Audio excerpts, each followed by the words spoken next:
that women still need to, quote, interrupt more to be heard. Albright's calling to diplomacy was unlikely for a woman decades ago. It was inspired by a childhood fleeing Nazis during World War II and then communism that followed in her country of birth, Czechoslovakia. She talked about it in one of the last interviews before her death with my colleague, Fareed Zakaria. I was born in 1937. We came to London in 1939 did, in fact, my father worked for the government in exile and actually broadcast over BBC into Czechoslovakia. I remember what it was like to spend nights in not an air raid shelter, but the cellar of a house or apartment house on Notting Hill Gate before that got fancy. And I remember my father saying, "I'm glad we're down here, but if a bomb should hit this building, it's got hot water pipes and gas pipes and we'd be dead anyway." We moved very briefly back to Czechoslovakia, but what happened was then my father did not want to work for the communists when the coup happened in February '48. And so he took the job and we came to the United States, and my father defected and asked for political asylum. And I was 11 at the time that we came. So I learned most of this from him. And he's the one, and I'll never forget him saying this, even as a teenager, he'd say, "Americans don't know how fragile democracy is and how resilient it is." And so I really did get enamored of understanding what democracy was about. I was very proud to represent a democracy and also very vigilant in terms of what some of the problems were. So I have been studying it forever. I am now chairman of the board of the National Democratic Institute.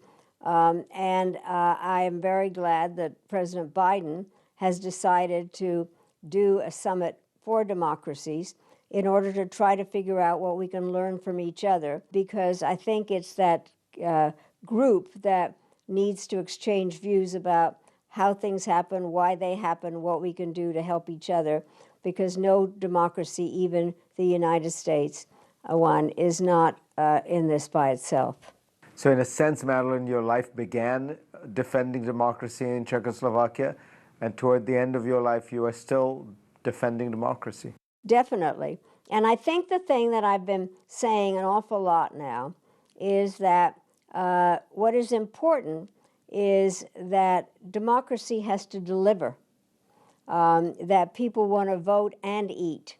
And therefore, it is very important for new democracies, and certainly the world's oldest, to understand the importance of the rule of law, because corruption is the cancer of democracies, because it is important that democracy building be a whole of government activity, because the private sector has to be involved, because there have to be rules, because the people need to be the beneficiaries of it.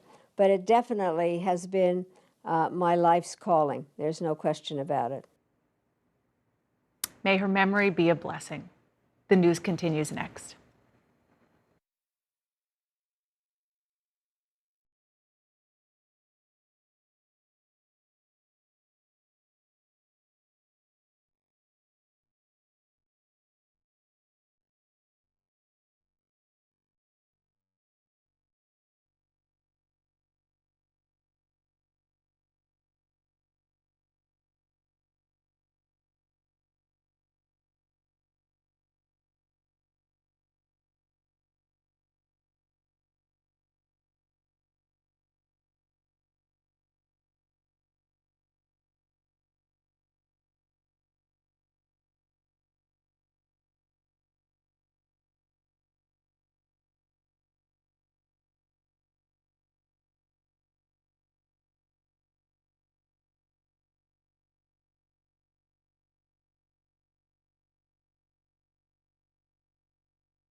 Hey, I'm Brian Stelter, live in New York, and this is Reliable Sources, where we examine the story behind the story and we figure out what's reliable out there. This hour, life on the front line. We're going to talk with Fred Pleiken about the war and his coverage, first in Russia and now in Ukraine. Plus, the Russian government shut down this channel, TV Rain, but that didn't stop the husband and wife from rebuilding their work now in another country. We're going to talk with the team about their new venture. Plus, the big news here about CNN Plus. The streaming service's top two executives are here to preview this week's launch. But first, democracy still in peril. Concerns about the vulnerability of the U.S. political system have taken a back seat to daily coverage of the war in Ukraine. But the domestic dangers are still clear. Reporters keep exposing evidence of Donald Trump's big lie and the powerful people who advanced it. As we learned this week, text messages from Ginny Thomas, wife of Supreme Court Justice Clarence Thomas, lay it all out. A push to overturn the election in 2020. Here's one of the texts from Thomas saying, Biden and the left is attempting the greatest heist of our history. That's what she exclaimed to White House Chief of Staff Mark Meadows in November of 2020. And then this text from January 2021, post-riot, says, quote, we are living through what feels like the end of America. The end of America, no. The end of a shared reality, yes. Powerful people tried to overturn the 2020 election in the United States. And while the investigation into that continues, the anti-democratic wing of the GOP is still hard at work on it today. There's an investigation going on about something that's more than a year old, but the events are still happening now. In fact, Trump repeated his lies in front of an adoring crowd on Saturday night, saying, quote, I ran twice, I won twice, and I did much better the second time, and now we may just have to do it again. I listened to the entire rally, so you didn't have to. It was entirely about the big lie. That was the entire theme of his rally. And yet Trump is mostly out of sight and out of mind for much of the population. If you're not watching fringe far-right media, you're barely hearing from him. And this Huffington Post White House reporter argues that at this point, Trump's banishment from social media is helping him. Quote, many people have forgotten just how dangerously ignorant he was. It's a very interesting dynamic right now because we're not hearing a lot in the press about these stories. And yet they are still developing every day. So I suppose instead of saying follow the money, we should follow the texts. With us now to talk about this and more, Jane Mayer. She's the chief Washington correspondent at The New Yorker. She has been covering Ginny Thomas and Clarence Thomas for years, and she recently wrote this article. It's titled, Legal Scholars Are Shocked by Those Stop the Steal texts. Also with me here in New York, CNN political commentator S.E. Cupp and senior media reporter Oliver Darcy. Jane, you've been on this Supreme Court beat for quite a while. So tell us what was important about this week, the revelations from CNN and then CBS and the Washington Post actually revealing these texts that are in the possession of the 1-6 committee. This is a puzzle piece that we had not filled in until now. It's what's happened now is that a relatively old story, which is Ginny Thomas's activism, which has been apparent almost since the time that Clarence Thomas joined the court, has sort of crossed a new line. And it really, I think the story started developing when Ginny Thomas went to Facebook and started posting her excitement about the January 6th protests. And that's what caught my eye, and I think the eye of a number of other reporters. She came out and she embraced the idea of the MAGA protests, and it was clear that she was all in on the sort of stop the steal idea. And it's been developing since then, piece by piece. What it's really actually taken is a tremendous amount of sort of investigative work from The New Yorker, from The New York Times, and now from the Washington Post and CBS as well. These are, several of the best investigative reporting news organizations in the country. And it's been kind of a tag team effort as this thing has developed. And the latest development, of course, is that her texts have become public, so that we can see that she was pushing the White House, the Trump White House, to overthrow the election and try to stop Biden from being, accepting his win and taking the White House.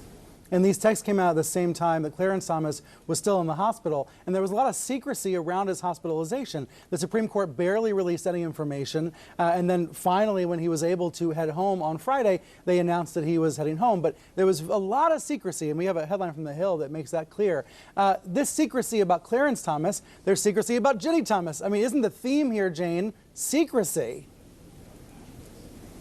Yeah, I mean, and this has been one of the problems for reporters all along, is that the Supreme Court is so completely shrouded in secrecy. And so it's very hard to penetrate the inner sanctums there and find out what's really going on. It takes a lot of deep reporting. And it matters hugely. I think this is the thing that people need to understand, is that what we're looking at is potentially a tremendous conflict of interest for Clarence Thomas to sit on key cases that have to do with the protection of our democracy, in which his wife apparently has some kind of a major role that she's playing. And people think that the Supreme Court is not governed by any kind of ethics code that they have to adhere to, but it is actually, what I think many people don't understand, is it is actually governed by a specific federal law that says that all judges, including Supreme Court justices, have to step aside and recuse themselves from cases in which their spouses actually have an interest in the outcome of the proceeding, and also in cases where the public might derive, a reasonable member of the public might think that the justice had a conflict of interest and couldn't be impartial. And so that's why there's this growing chorus of experts that are saying Clarence Thomas has to step aside at this point from any cases having to do with the January 6th attacks on the Capitol and on the 2020 election. And this is not just experts who are liberals. There are also conservatives now who are calling for this. One prominent conservative legal scholar is Adam White from AEI, who was interviewed in the Washington Post yesterday, saying he regards this as a serious matter. And so this Thomas matter is not over. Let's widen out to the media story that came through in these text messages from Thomas to Meadows. Here's one of the texts, as quoted by the Washington Post, saying she's telling Meadows, listen to Rush Limbaugh, Mark Stein, Dan Bongino. So Oliver Darcy, this is clearly an example of how right-wing media's influence caused a lot of people to get delusional about the election result. Including people who should be smart enough to see through the lies that were pushed by this right-wing media machine. But clearly she was very influenced by this, and she's imploring others to listen to these talkers to get their news. Brian, I think this is also disturbing on another level, right? Because either Clarence Thomas believes the stuff that Ginny Thomas, his wife, is pushing, or even her husband, can't actually get through to her and tell her that these are lies that are being pushed by right-wing media organizations, and they're not true. So either he believes it and isn't, in agreement with her, or even he can't get past this right-wing media machine that is so potent and convince his wife of the truth. Essie, do you see an imbalance of outrage this week on this story? Listen, the outrage is warranted. We in conservative circles have known about Virginia Lamp Thomas's political leanings for decades. And the conflicts have been, questioned by everyone, including like Sean Hannity at one time questioned her conflict. The outrage is warranted. Those texts are very troubling. And we should be looking at whether Clarence Thomas knew or if that's a conflict. But listen, you don't have to look far to find a very similar story that was really ignored by the media and, in fact, called false over and over and over again, and that's the Hunter Biden laptop story. Hunter Biden is a relative of a very famous person, the way Ginny Thomas is a relative of a very powerful, famous person. And my Twitter feed is clogged with blue-check reporters who are instantly believing that there is some tie between Ginny and Clarence. And, the rush to dismiss Hunter as not a relevant story by lots of reporters, I think is hard to ignore. I wonder, Jane, do you have a reaction to that?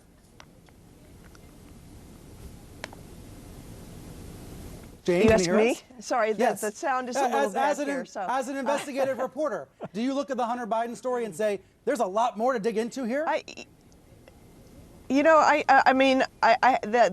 Hunter Biden story is Hunter Biden is being investigated by the Justice Department and by the IRS, as I understand it at this point. And so it seems that there's no shortage of legal interest in Hunter Biden, and yet we have not seen that Ginny Thomas has been called by the January 6th committee because there's been such sensitivity about not calling a Supreme Court justice's wife. There's talk of subpoenaing her, but I would say, if anything, they've been, leaning over in the other direction in order not to take action on her because of the complicated issues that have to do with the three branches of government and one not wanting to interfere on the other. Yes, but the legal interest in the Hunter Biden story would make the journalism interest, I think, even more warranted. To raise it. Yeah. The other big Supreme Court story this week, of course, were the confirmation hearings. We can't move on from Ketanji Brown Jackson, even though she's likely to be confirmed, and some of this, felt anticlimactic.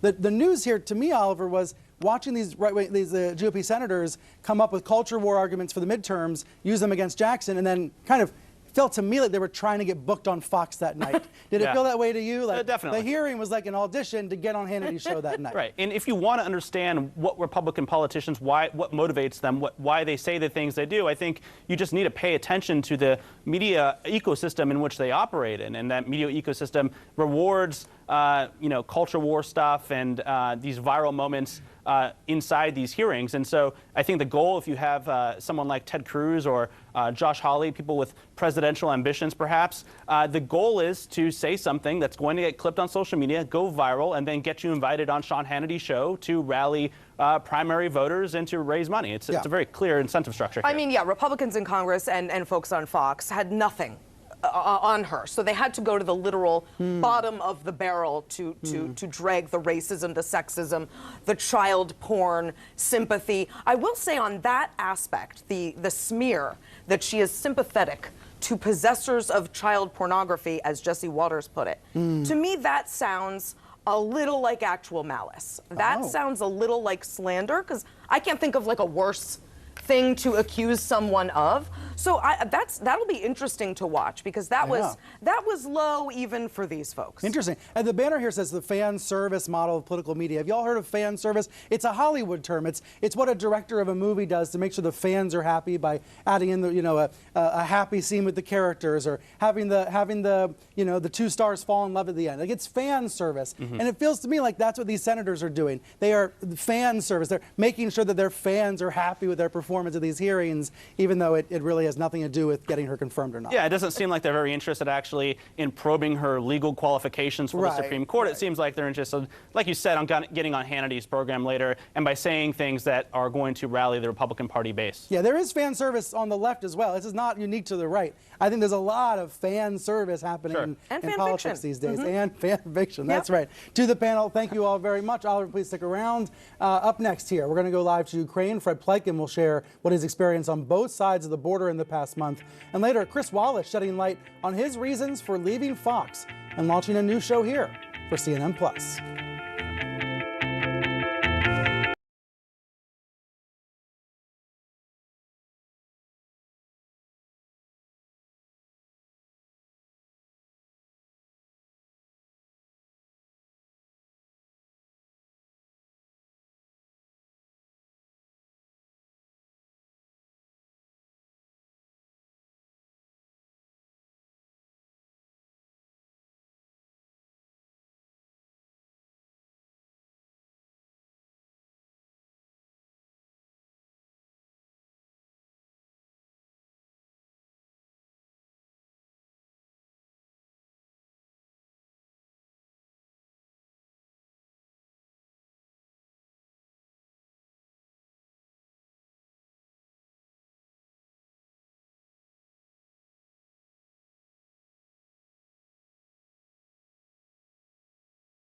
Now to the latest on the many challenges for the press in the war zone. Russian armed forces have been bullying and threatening journalists in Ukraine, according to Reporters Without Borders. Getting the truth out of Russia has also been a challenge. It's been tough for teams on the ground in both countries. Of course, that anti-journalism law in Russia has made it very hard to report from Russia in recent weeks. CNN's senior international correspondent Frederick Pleiken has been able to cover the war in both Russia and Ukraine. Remember, he was originally in Russia witnessing tanks rolling into Ukraine. He was able to witness that all firsthand. And then with Putin's crackdown on the media, Pleiken is one of those international correspondents who left Russia. He is now in Ukraine. He's been there for the past couple of weeks. He's been across the country, and he joins us now from the heart of Kyiv. Fred, thanks for coming on the program. Tell us where you are. Hi there, Brian. First of all, thanks for having me on. And I'm actually right in the heart of Kyiv, right in the city center. And I think it's quite interesting because, of course, we all have to wear our flak vests here on the ground because there is still a lot of shelling coming in from the Russians' missiles as well. But you have a tank barrier right here in the center of the city as you and you still have some traffic sort of rolling past. But this is, you know, the way people live. This is very much a city that's on war footing. And just to give you an idea sort of how central we actually are, if we pan over there, you can see this is the Maidan Square, the Independence Square, which is right in the city center. And one thing that always gets me about this place, Brian, is that you have, you know, this place is a place at war, but they still have that I Love Ukraine sign that's actually illuminated the entire night just to sort of show the defiance of this nation in the face of this Russian invasion that's going on, Brian. It feels to me, you tell me if I'm wrong, Fred, compared to 10 or 20 years ago, you've had more access. You've been able to move around. We have equipment now that lets you broadcast live, you know, from your backpack. And so that's why you were able to show us tanks rolling across the border from the Russian side, and why you're now able to walk the streets of Kyiv. So because of advances in technology, people around the world are getting a more close-up view of the war from all sides. Yeah, I think you're absolutely right. Look, I think with technology we had even 5 years ago, I don't think we would have been able to do what we're doing right now. You're absolutely right. You know, we are able to go online, go live from almost anywhere. And I think when we were at the Russian border, that was Belgorod, that was south of Belgorod, even right at the border with Kharkiv. And even there, you know, we had a strong enough signal to be able to do live shots. We could film almost anything. But one of the things I think that we also sometimes underestimate is the amount of filming we can do on our iPhones when, for instance, we can't get out our big cameras and then obviously send that in immediately. So, yeah, I mean, the technology certainly does help a lot. And you're absolutely right. The fact that we can film from all these places and go in Russia, and I was on multiple fronts in Russia as well, and then come here and really do almost all of it in real time, show our viewers what we're witnessing almost in real time. That certainly just shows what a jump there has been in technology and how we're able to utilize that. Right, I'm thinking about the Iraq War almost 20 years ago and how when we had those incredible live pictures from embeds through the desert, you basically had a satellite truck following them to get those pictures out. Whereas now, you can be live on your phone showing the whole world what's going on. Is the problem, though, Fred, that governments try to restrict you? That Russia enacts a law making it dangerous to report? That they tell you can't film in certain places? Are those practical challenges now the main issue? Those are. I would definitely say that those are, and it was certainly a challenge when we were on that front line in Russia near Belgorod. You know, you have to keep in mind that on the Russian side there was a huge amount of Russian military that was stationed there, and Belgorod, the Russian side, on the other side of Kharkiv, that is a highly militarized city. They have a bunch of military bases in there, and so you know when we were out there and standing there and watching that military equipment come back, we were deeply checked by Russian military secret service, Russian police, generally the military folks, at least 3 or 4 times a day. And in some cases, you know, you'd be held up at checkpoints for an hour, and you know, they would check your documents, they would photograph your documents, send them to places, question you. That's something that really went on the entire time. And you know, luckily we were able to talk our way out of a couple situations on that side of the border, but it is certainly something that did make it more difficult to report. And then, you know, with this new law what the Russians put in place, I mean, you know, that obviously makes it even more difficult because of the serious repercussions that could happen if you report something that essentially they don't like to hear, because it's, you know, it's called the fake news law, but essentially it's what they don't like to hear. They can really get back at you for it. Fred, thank you very much for the reporting on both sides of the war, from both countries. Thanks for coming on the program. Still to come, the story of a Russian journalist killed by her own country's army and how she's being remembered this weekend. Plus, how one news outlet pressured by Putin is reinventing itself. We're going to talk with the husband and wife team who fled Moscow, shut down their studio there, and are now launching a new source of news.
Every day, Russia takes additional steps to muzzle the media. Today, the country blocked access to the German newspaper Bild.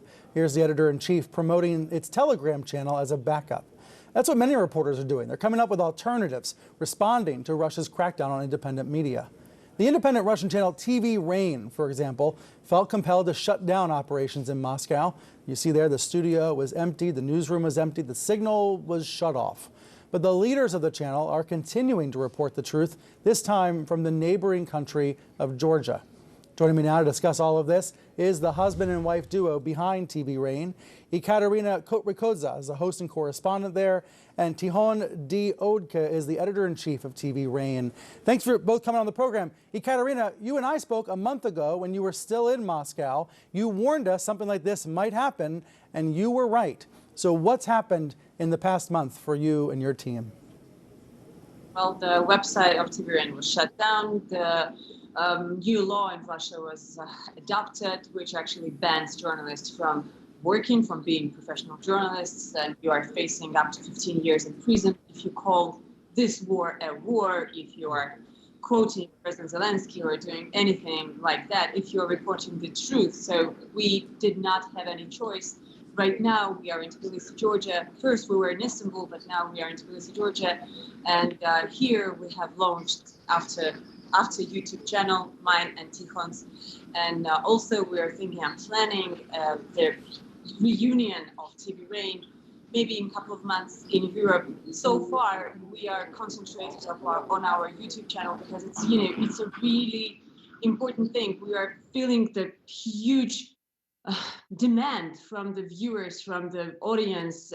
People were asking us to do something, to give them one alternative source of information, not to be dependent on this propaganda machine, Russian propaganda machine. And, so far so good. We have just one stream on our YouTube channel, and we are planning others.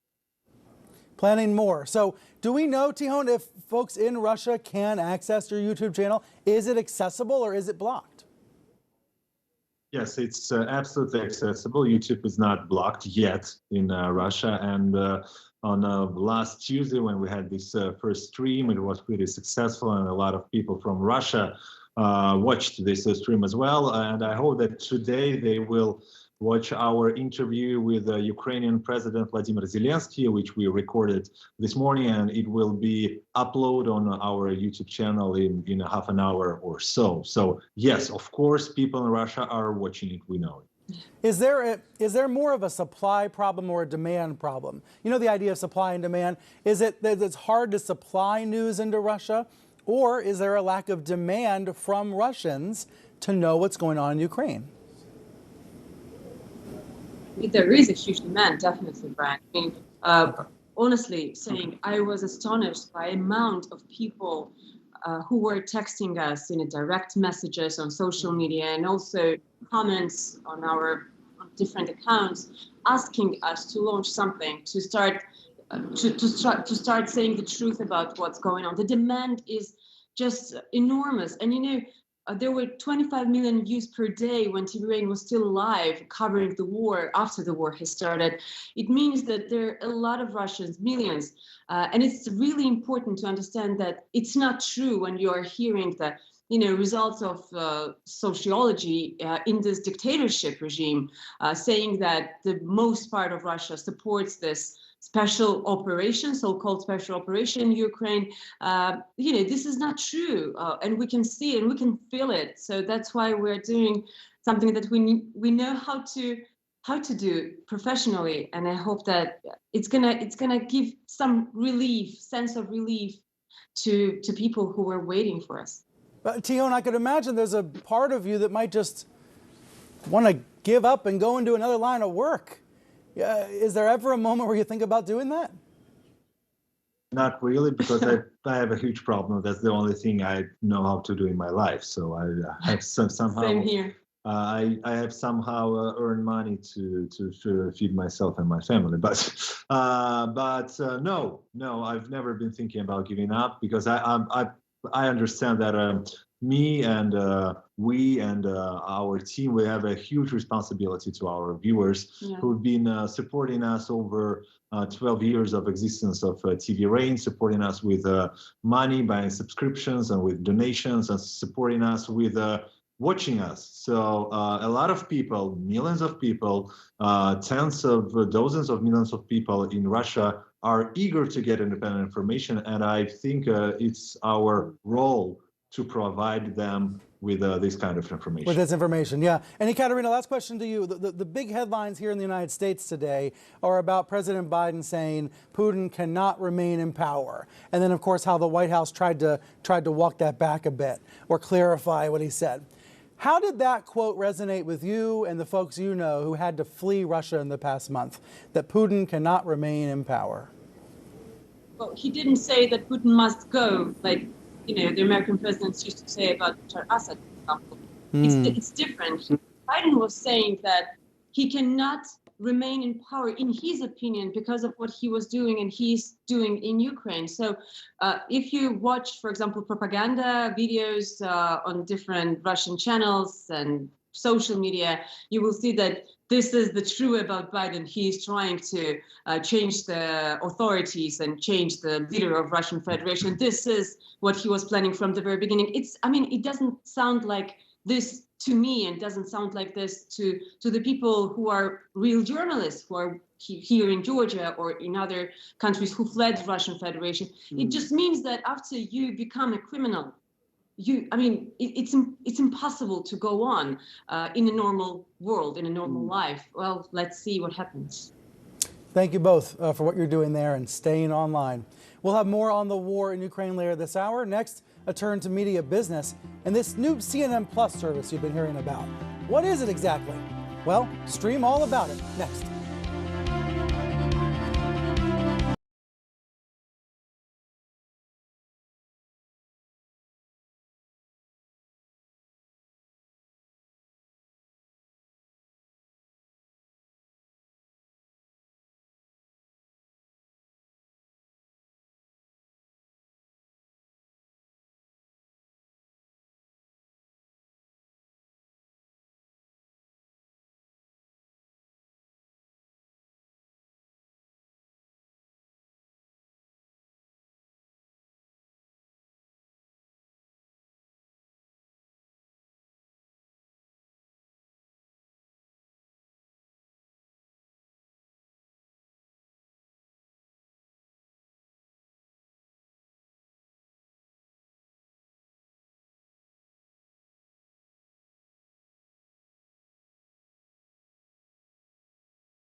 All right, welcome back to Reliable Sources, where we have some news about the news to share. CNN is an icon of the cable and satellite age, but now cable is competing with streaming, and there isn't a streaming subscription service for TV news in the United States. So if you were creating a news product from scratch in 2022, how would you build it? That's one of the questions, one of the starting points for CNN Plus. This new streaming video service is launching on Tuesday. It's a big deal in the media business because it's the biggest bet any company has made in the news streaming world. CNN's hired hundreds of people and created dozens of new shows for the service. It's kind of like Netflix and HBO Max. You can see it there because you sign up and you get a library of TV shows and films. But it's different because you also get live news and interactive interviews. So if you were inventing news video in 2022, how would it look? Well, instead of making a multi-hour-long morning show, you might have a 10-minute recap of the news available on demand whenever people wake up. Instead of cutting off a segment for a commercial break, you'd let stories be as long or as short as they deserve because there are no ads or hard outs.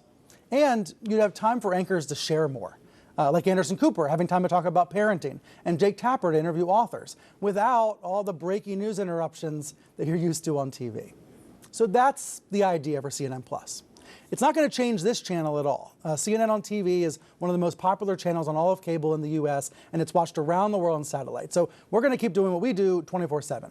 And due to CNN's deals with cable and satellite providers, you'll still need a subscription to cable to watch this channel. You're not going to get this feed on CNN Plus. But CNN has been adding content in other ways for decades. The best example is CNN's huge free ad-supported website. So think of CNN Plus as additive, as the latest addition, with everything from Anthony Bourdain's travels to a daily version of this show. Yes, full disclosure, you'll be able to see me weekdays, 11 a.m. Eastern Time on CNN Plus, in addition to Sundays here on cable. Now, I've been on the inside of CNN Plus for almost a year. We started doing pilots and all that last summer.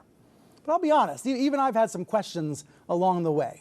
What is the business model? What's the value proposition? So to get answers, let's bring in two CNN Plus leaders.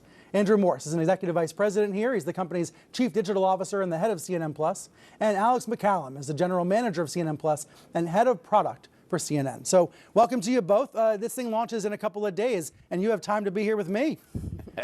It's ready? It's ready to go, Alex? We are ready. We are ready. So I was describing the different layers of CNN Plus. What makes it different from what's out there already? So CNN Plus is our new news streaming service that leverages CNN's trust and credibility, the incredible journalistic expertise of this organization, to bring new forms of storytelling to customers. So there are three things that we're trying to do. The first is efficiency. We want people to be able to watch what they want to watch, when they want to watch it, where they want to watch it. The second is live. So we will have 8 new shows every day of best-in-class, excellent programming. And the third thing is empowerment. We want to, with Interview Club, allow users and subscribers to really drive the conversation and go deep on the stories that really matter to them. We can put up on screen one of the promos which shows Interview Club in detail. This is a really interesting example of what you can't do here on normal TV, but you can do online, right, Andrew? So is that the idea for CNN Plus? Figure out what we can do differently with the technology that's available today? It's right at the heart of what CNN Plus is. It has to be different. It has to be distinctive. As you said, the CNN television channel, actually all 4 of our CNN television channels are incredibly important to users, and CNN.com is as well. With CNN Plus having live programming, and a massive on-demand library and this interactive platform gives users something that doesn't exist. So it is truly unique. And here's Interview Club now. So you can log in, you can write a question in the corner of the screen, and then those questions will get fed to the hosts and be answered by experts. So you can imagine situations where doctors and other medical experts are able to answer questions about the pandemic, for example. So there's 3 buckets, basically: live, on-demand, and interactive. Do you have a sense of what you expect people are going to want? I mean, what kind of research that shows what people want from Plus?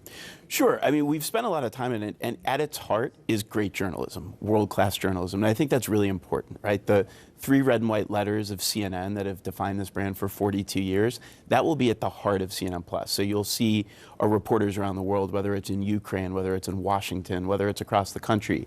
The commitment to news is important, and we know that that's a huge demand from consumers. We also know, aside from just being informed. They want to be engaged every day. So as you said, the great reporting from Tony Bourdain, from Stanley Tucci, from Eva Longoria's new series, we know that they want to be able to sit back and engage with really powerful long-form nonfiction. And then they also want to take part. That's why Interview Club is so important. And we've seen it time and time again. People want to engage with the news. They want a deeper level of context and insight. Now, the nuts and bolts of this, it not being available, not providing the current CNN, what everyone's watching right now, on streaming, is that simply because cable and satellite operators have deals, carriage deals for the current CNN? Well, I think there are two ways to look at it, and I'll hit one, and I think Alex can probably hit the other. Look, the relationships that we have with the cable providers are really important, and also the relationship we have with audiences who are watching CNN right now are really important. So CNN will continue to do that, and that's why for us from the beginning, the mission was to try to come up with something completely distinctive and complementary. So you'll see a lot of interplay between the linear network and CNN Plus because the audience and the service is complementary, but also the audience needs are different, right? When it comes to a streaming platform. What do you mean? Yeah, so I think you mentioned this up top a little bit. The shows that we're making are actually made for a streaming service. So because we're not doing one set linear feed, we can do a show that allows people to get up to speed in the morning on what's the most important stories are. If that should be 5 minutes one day, 15 minutes the next day, we have the flexibility to be able to make the shows as long or as short as they need to be to fulfill whatever the customer need is. So a get up to speed in the morning show could be 5 minutes, as I said. We can also let people go deep for 45 minutes on something that's really important happening right now. I've been enjoying unlearning some of what I've learned to do here on TV. For example, you don't say good morning on streaming because somebody might watch an hour later in the afternoon. And that, you know, it's interesting to think about how we're making it in a different way, so it's not just more CNN. Now, what about the competitive marketplace, Andrew? Fox News has Fox Nation, which is a lot of entertainment programming on streaming. NBC, ABC, CBS, they all have these free ad-supported streaming services. So we're doing something different, but why?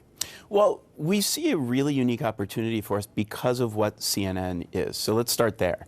CNN is a brand that's known around the world. Aside from the BBC, there really is no other global news organization like CNN. So we see a really substantial market opportunity. Second, when you think about subscription businesses, and that's what we're doing. As you noted, we are going to be the only global video-driven news subscription business.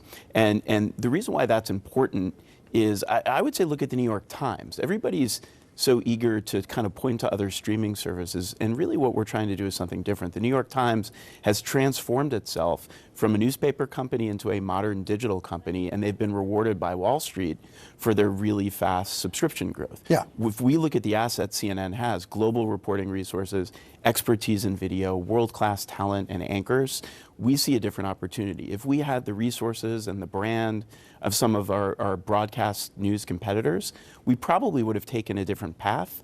But for us, we see a really substantial business opportunity. And Alex, you and I both worked at the Times previously. How do you measure success here? Is it only through CNN Plus? Is it number of subscriptions? Is that the measurement? Number of subscriptions, yes. Okay. We want people to subscribe and we want them to come back.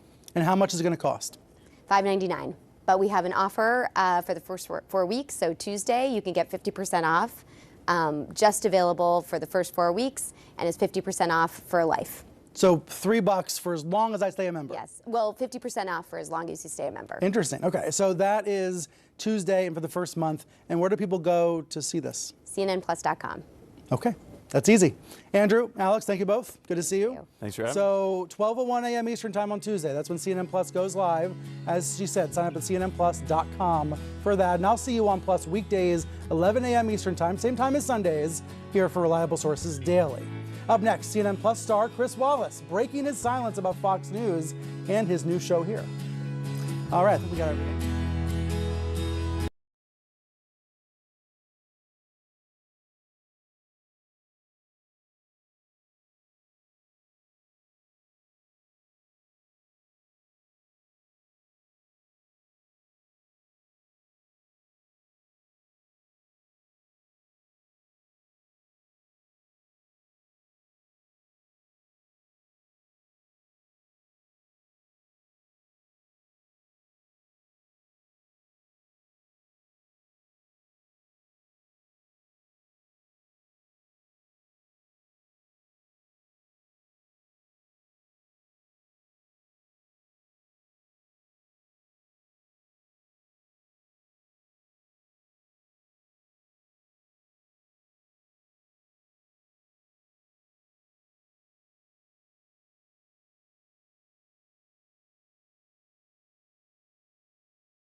Hey, welcome back. Today, Chris Wallace speaking out for the first time about why he left Fox News after so many years. In this interview with the New York Times, Wallace said, quote, "I'm fine with opinion, conservative, liberal opinion, but when people start to question the truth, like who won the 2020 election, was January 6th an insurrection, I found that unsustainable."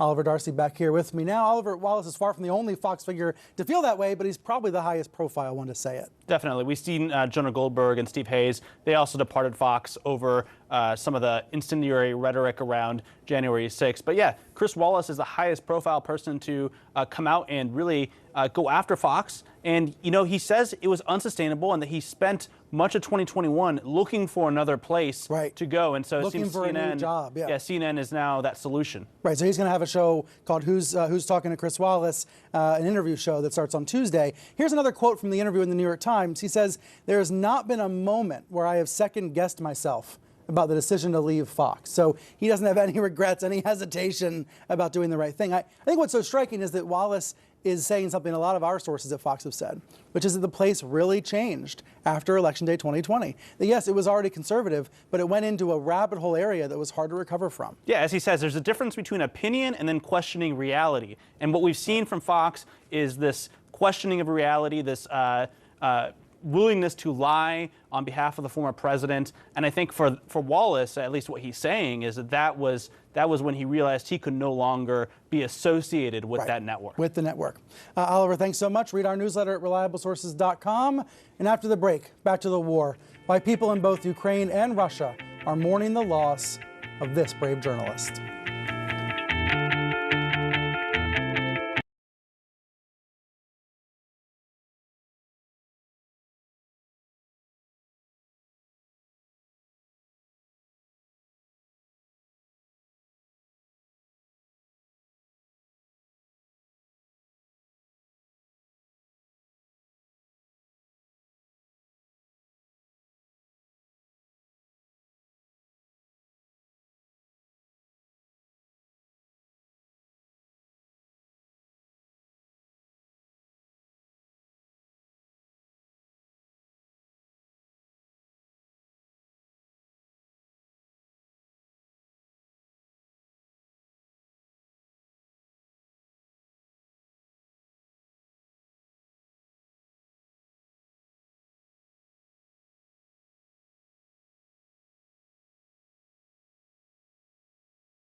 Russia has lost a brave voice against injustice.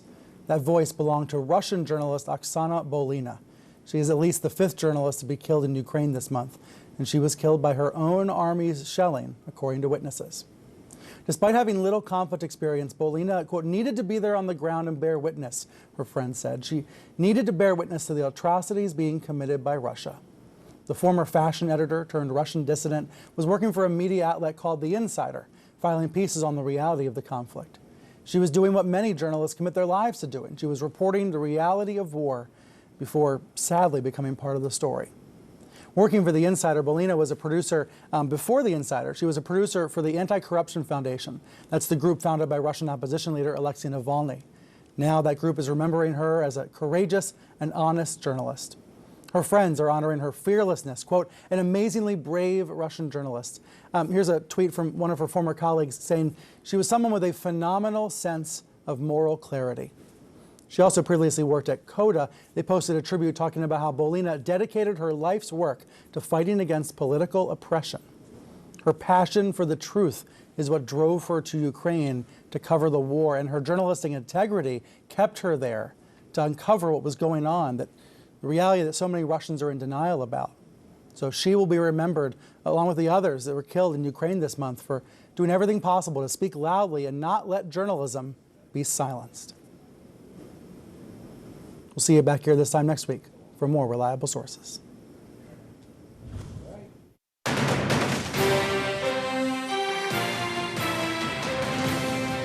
Be not afraid. Strong words from President Biden in a speech near Ukraine's border. Brutality will never grind down their will to be free. As Russia signals a possible strategic shift. We'll speak to the U.S. ambassador to NATO, Julianne Smith, and the top Republican on Senate Foreign Relations, Senator James Risch, next. And historic hearing, a viral moment. I do. As Judge Ketanji Brown Jackson takes senators' questions. Today, you're my star. You are my harbinger of hope. Judiciary Committee member Senator Cory Booker joins me in moments. Plus, enormous need. As millions flee their homes in Ukraine, he's there to greet them. This is one more place for people to feel at home away from them. Chef Jose Andres, who just met with President Biden in Poland, joins me ahead.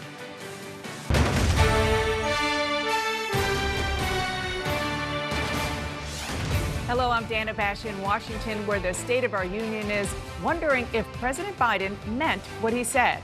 The president is back in Washington this morning after a major trip to Europe to meet with allies. He delivered a speech yesterday in Poland harshly condemning Russian President Vladimir Putin and describing the war as a battle between, quote, democracy and autocracy. But it's this ad-libbed line at the end of his speech that's raising eyebrows around the world. For God's sake, this man cannot remain in power. The White House quickly tried to walk that comment back, and Secretary of State Antony Blinken said this morning in Israel, the U.S. does not have a strategy of regime change in Russia. Meanwhile, on the battlefield, Russia struck the Ukrainian city of Lviv with at least 2 missiles, a city in the west that had been previously spared the worst of Russia's attacks. But even as Russia said it would shift its strategy to focus on the Donbass area in eastern Ukraine. With me now from Brussels, fresh off the NATO summit with President Biden, is the U.S. Permanent Representative to NATO, Ambassador Julianne Smith. Thank you so much, Madam Ambassador, for joining me. Let's start with President Biden's comment yesterday that Vladimir Putin cannot remain in power. The White House said quickly that he was not discussing Putin's power in Russia or regime change. Was that comment a mistake?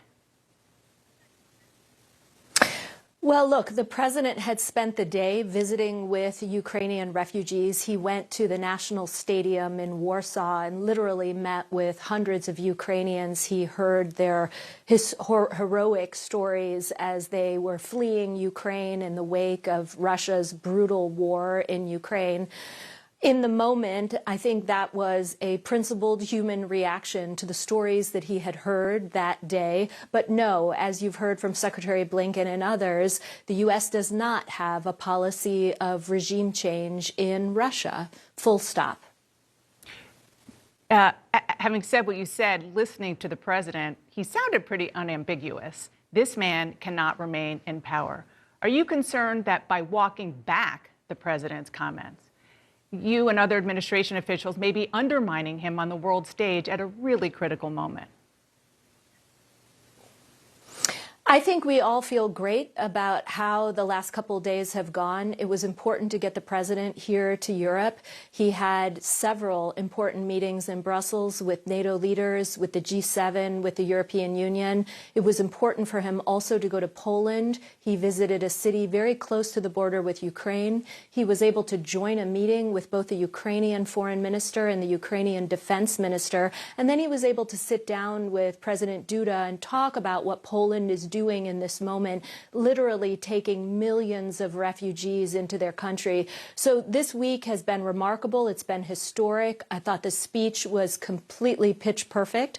And I think this will set us on a good course for continuing to support the allies, support Ukrainians, and apply pressure on Russia to get them to stop this war. I want to move on, but because there is some murkiness out there. You said that the U.S. policy is not regime change, full stop. Does that mean the U.S. believes Putin should stay in power? I think what it means is that we are not pursuing a policy of regime change, but I think the full administration, the president included, believes that we cannot empower Putin right now to wage war in Ukraine or pursue these acts of aggression. The Russians are publicly now suggesting that they're changing their focus to a more limited goal in only the Donbass region. Have you seen any signs that this actually could be happening? So we will monitor the situation on the ground to make sure that we understand how they are shifting tactics. I don't think we have evidence of that quite yet, but what we do have evidence of is the fact that the Russians have not succeeded in their original aims, and that was, as you well know, to take Kyiv in just a couple of days. We're now at the 1 month point, and it's clear that Russian forces are not performing as anticipated and that this has not gone as planned. So because of that, I think Russia is reassessing, and they've indicated that they're going to alter their tactics. But let's give it some time. Next couple days, the United States, working closely with allies and the Ukrainian government, will be looking for evidence of this shift. Reassessing, could that be looking for an off-ramp for the war to end? Well, we've made clear from day one that we want Putin to stop this war in Ukraine, and we gave him many opportunities in the weeks leading up to February 24th when they went in. As you'll remember, we actually met with the Russians bilaterally. We met with the Russians at NATO headquarters, and we met with the Russians at the OSCE. Sadly, Putin opted for another path of aggression, and ever since that day, ever since February 24th, we've been applying pressure on them to stop the war.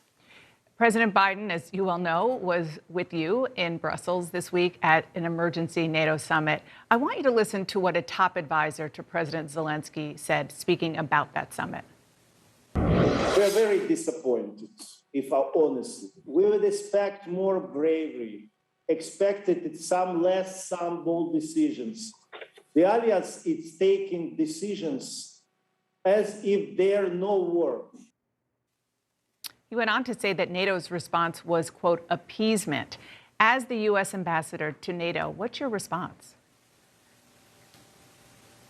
Well, this has been a remarkable moment in NATO's history. We came together quickly. The same day that Russia went into Ukraine, we had an emergency session. We activated plans to move forces into Eastern Europe. We also immediately started providing lethal assistance to Ukraine. The United States, since January of last year, has already provided $2 billion worth of lethal assistance to Ukraine. We've talked with them regularly about their defense needs. We are working with them each and every week to determine how we can continue to help help them with anti-air assets, anti-armor. We've offered Stingers, we've provided Javelins, and many other members of the NATO alliance are doing the same thing. I think about 2/3 of the NATO alliance are now providing lethal assistance to Ukraine. Every ally is making a contribution. Some are providing humanitarian support, some are providing lethal, most are doing both. You've heard, I'm sure, President Zelensky say just this weekend that he wants from NATO only 1% of what it has in tanks and planes to go to Ukraine. He said, you have thousands of fighter jets, but we have not been given one yet. So yes or no, will NATO give Ukraine what President Zelensky is asking for? Well, this is evolving conversation. Again, we've spoken with President Zelensky many times in recent weeks. We've heard their requests for assistance. In many cases, we've delivered those anti-aircraft, anti-armor capabilities. We are assessing their air defense needs, but the answer is no. If you're asking about the Soviet-era jets, the United States has decided that the particular proposal put forward by Poland is untenable. But honestly, if any NATO ally wanted to provide those types of pieces of equipment, the fighter jets, the MiGs, that is a sovereign decision. They can take that sovereign decision. But right now, the United States is very much focused on their air defense needs, and we're delivering multiple capabilities to try and address those requirements. He was really specific, saying 1% of NATO's capability. Is that tenable? Well, I'd have to do the math on what's already been provided. As I stated, most NATO allies are providing lethal assistance, including some NATO allies that have had long-standing policies not to do so. So we've seen a major change in Europe with many allies coming forward. We'd have to go ahead and count up what's been provided to date, what's in train, and what allies are thinking about providing to really determine whether or not that fits that particular calculation. But I think, honestly, what's important here is that NATO allies are coming forward and offering the capabilities that Ukraine is seeking, and they're making a difference. President Biden is raising new concerns about cyber attacks. He said yesterday that Article 5 is a, quote, sacred commitment. How does the U.S. understand Article 5 of the NATO Charter? Do you see it to include a cyber attack? Well, our commitment, as you've heard President Biden state multiple times, to Article 5 is ironclad. There's no question in my mind that the United States and, in fact, all NATO allies take Article 5 very seriously. We've had multiple discussions about it, as you might imagine, in recent weeks. The alliance, well before Russia started the war in Ukraine, has also had several conversations about cyber as a new domain for this alliance. We've fortified our cyber defenses, and we've looked at the possibility of scenarios that could involve in the future either an Article 4 consultation or an Article 5 response. So I can't give you, I mean, I wouldn't want to walk through hypotheticals. We'll have to take each scenario in turn. But I do not doubt that if an ally were to come forward and invoke Article 5 at this juncture, that the alliance would be ready to respond and take action. Article 5, of course, being that if one NATO member is attacked, NATO will respond. Thank you so much, Madam Ambassador. I really appreciate you joining me today from Brussels. And here with me now Here with me now is the top Republican on the Foreign Relations Committee, also a member of the Intelligence Committee, Senator Jim Risch of Idaho. Senator, thank you for joining me.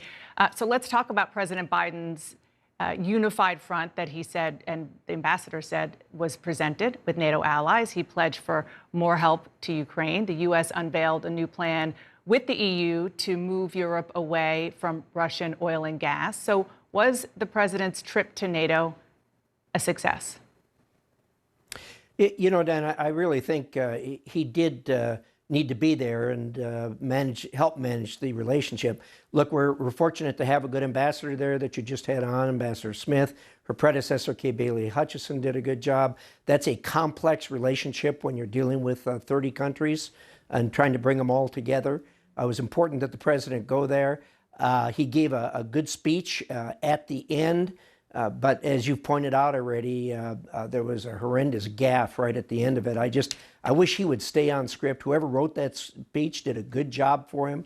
But my gosh, I wish they would keep him on script. I think most people who don't deal in the lane of foreign relations don't realize that those 9 words that he uttered would cause the kind of eruption that they did. But anytime you say, or even as he did, suggest that the policy was regime change, it's going to cause a huge problem. This administration has done everything they can to stop escalating. There's not a whole lot more you can do to escalate than to call for regime change. So look, the White House tried to walk it back immediately. Tony Blinken, the Secretary of State, tried to walk it back immediately. I'll walk it back right now. That is not the policy of the United States of America. Please, Mr. President, stay on script. You said for those who are not familiar with the way foreign policy works, they don't understand how big of a deal it is. Can you enlighten people? Can you explain why you think it was so bad and what the ramifications could be? Well, I think I don't need to do that as much as everybody who listened to it's done that. You've seen the stories that have come up all over the world because that was a announcement of a change in policy. Regime change is something that is existential. I mean, you just don't do that. And the suggestion was made that we were changing policy and going to regime change. That is not the policy of the United States, and that was not in the speech, as you know. That was an ad lib of his at the end of what was a good speech, and whoever wrote it did a good job, hit the right notes, and then to have that at the end, the sour note at the end was unfortunate, to say the least. Yeah, and as you just heard from the ambassador, it is not the U.S. policy, the administration policy for regime change, and the White House did try to walk it back moments after the president ad-libbed that. I want to ask about what's going on the battlefield. Russia claims it is moving toward a more limited mission, only focused on the Donbass region. President Biden said yesterday that he isn't sure Russia has really changed its strategy. You're not only the top Republican on foreign relations, you're also on the Intelligence Committee. So what are you seeing? What do you believe?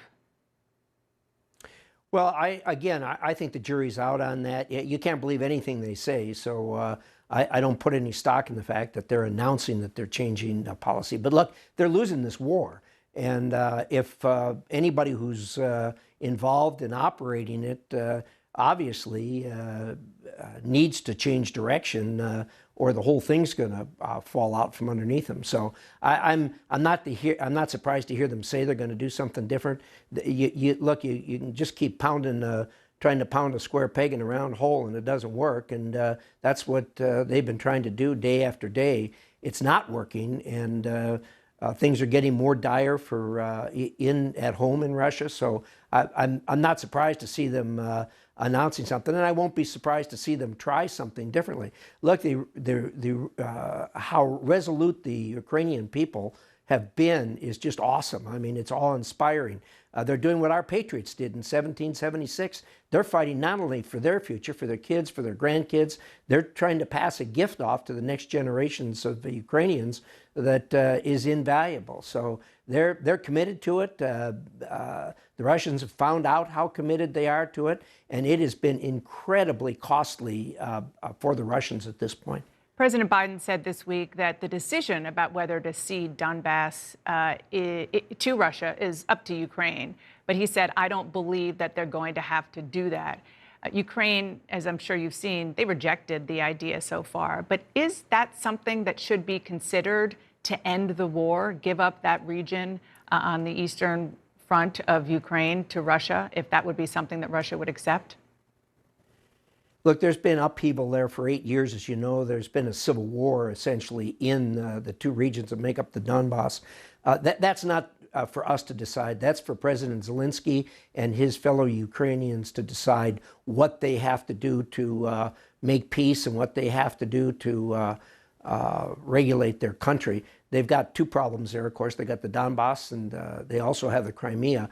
Those are both issues that they're going to have to decide what they're willing to do to take them back. Frankly, with the success they're having, I'll I wouldn't be surprised if they say, no, we're not going to give it back. It's part of Ukraine, and we're going to defend it and go forward with that.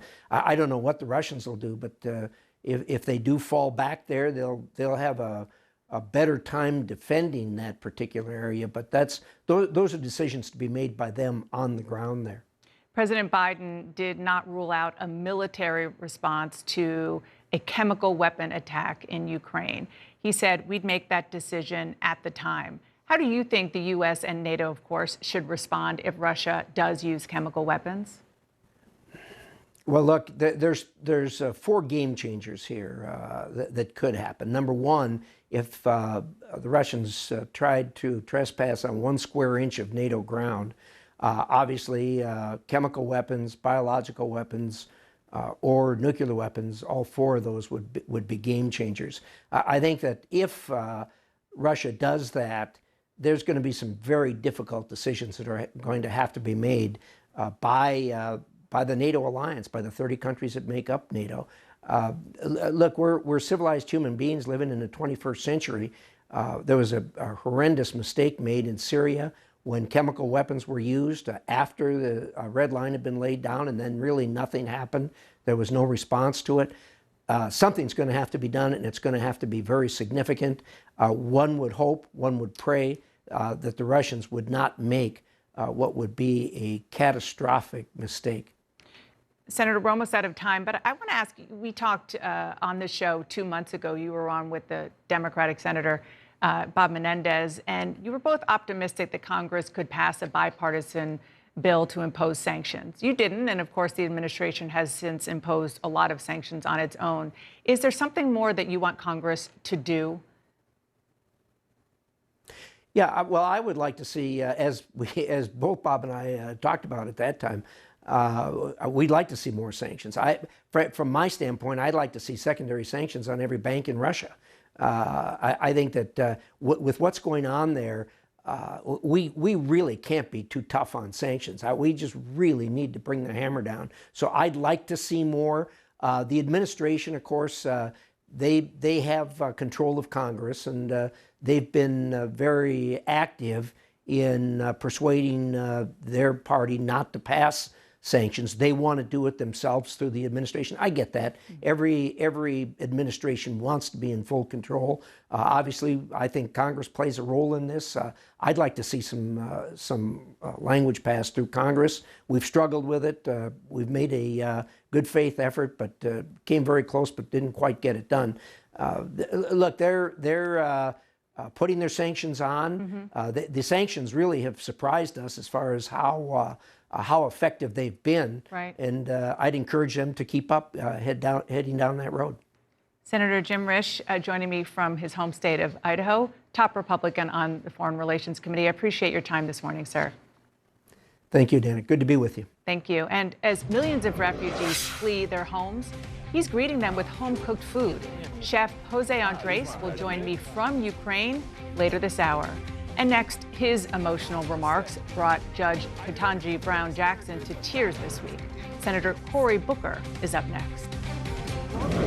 But don't worry, my sister. Don't worry. God has got you.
Today, you're my star. You are my harbinger of hope. This country is getting better and better and better. And when that final vote happens and you ascend onto the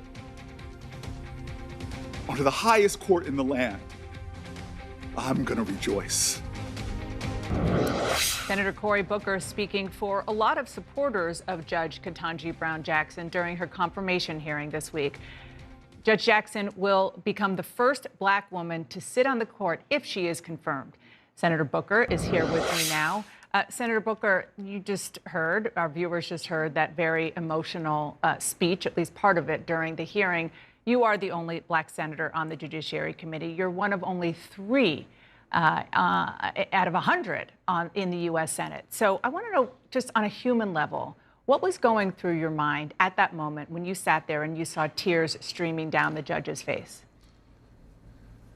Well, look, she was bringing me a lot of emotion during the whole hearing. I mean, she, under sort of the most outrageous of attacks, she was showing who she is. She showed up and told America how qualified she is, how special she is, what kind of endurance, grit, and grace she showed.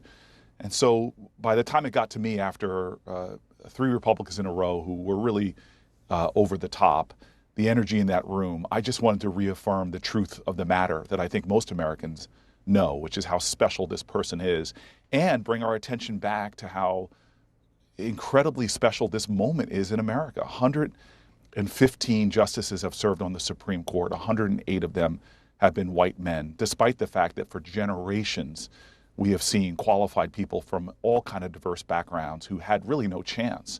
She is shattering a glass ceiling and doing it because she is an extraordinarily qualified human being.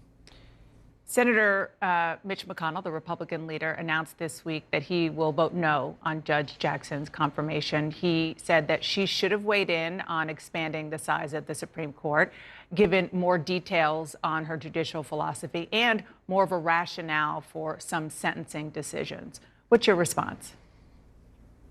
It's not surprising. Look, I voted against Donald Trump's picks, and I did not have any illusion that Mitch McConnell would support President Biden's picks.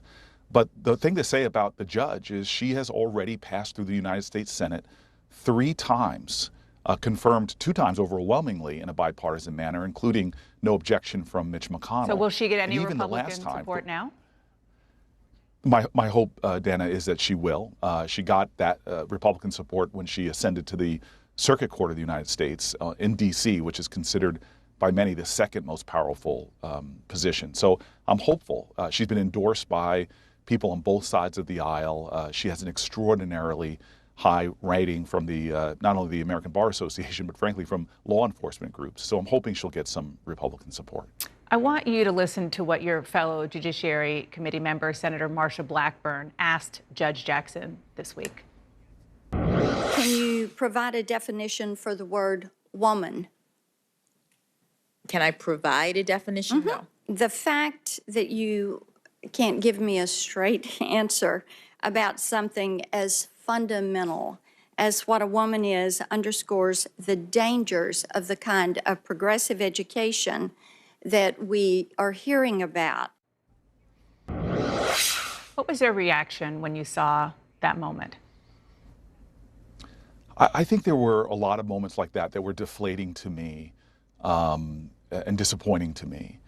But the reality is, you know, number one, she could have had 22 senators in that room as opposed to 11 who were asking questions that were a bit beyond the pale, and she still would have persevered. She still would have overcome and be on her way to being sitting on the highest court in the land. Again, I think that what was unfortunate in the room for me was that she was getting attacks that were roundly criticized, even by people on the right, as being beyond the pale. But yet again, you know, I got a chance to witness firsthand what I think many people in America can relate to, is when you show up in a room qualified, when you show up in a room with extraordinary expertise and credentials. There are a lot of Americans who know that hurt that you are still going to be treated in a way that does not respect you fully. And it was something that was not surprising to many Americans, but did poke at a familiar hurt for a lot of us. And I think that even despite that, she shined in that moment as well as throughout the hearings. Are you saying that there was racism in that room, explicit racism? You know, not. I think this is not about racism, it's about decency. I think that this is not about any kind of partisan effort. There is legitimate questioning that went on by Republicans there.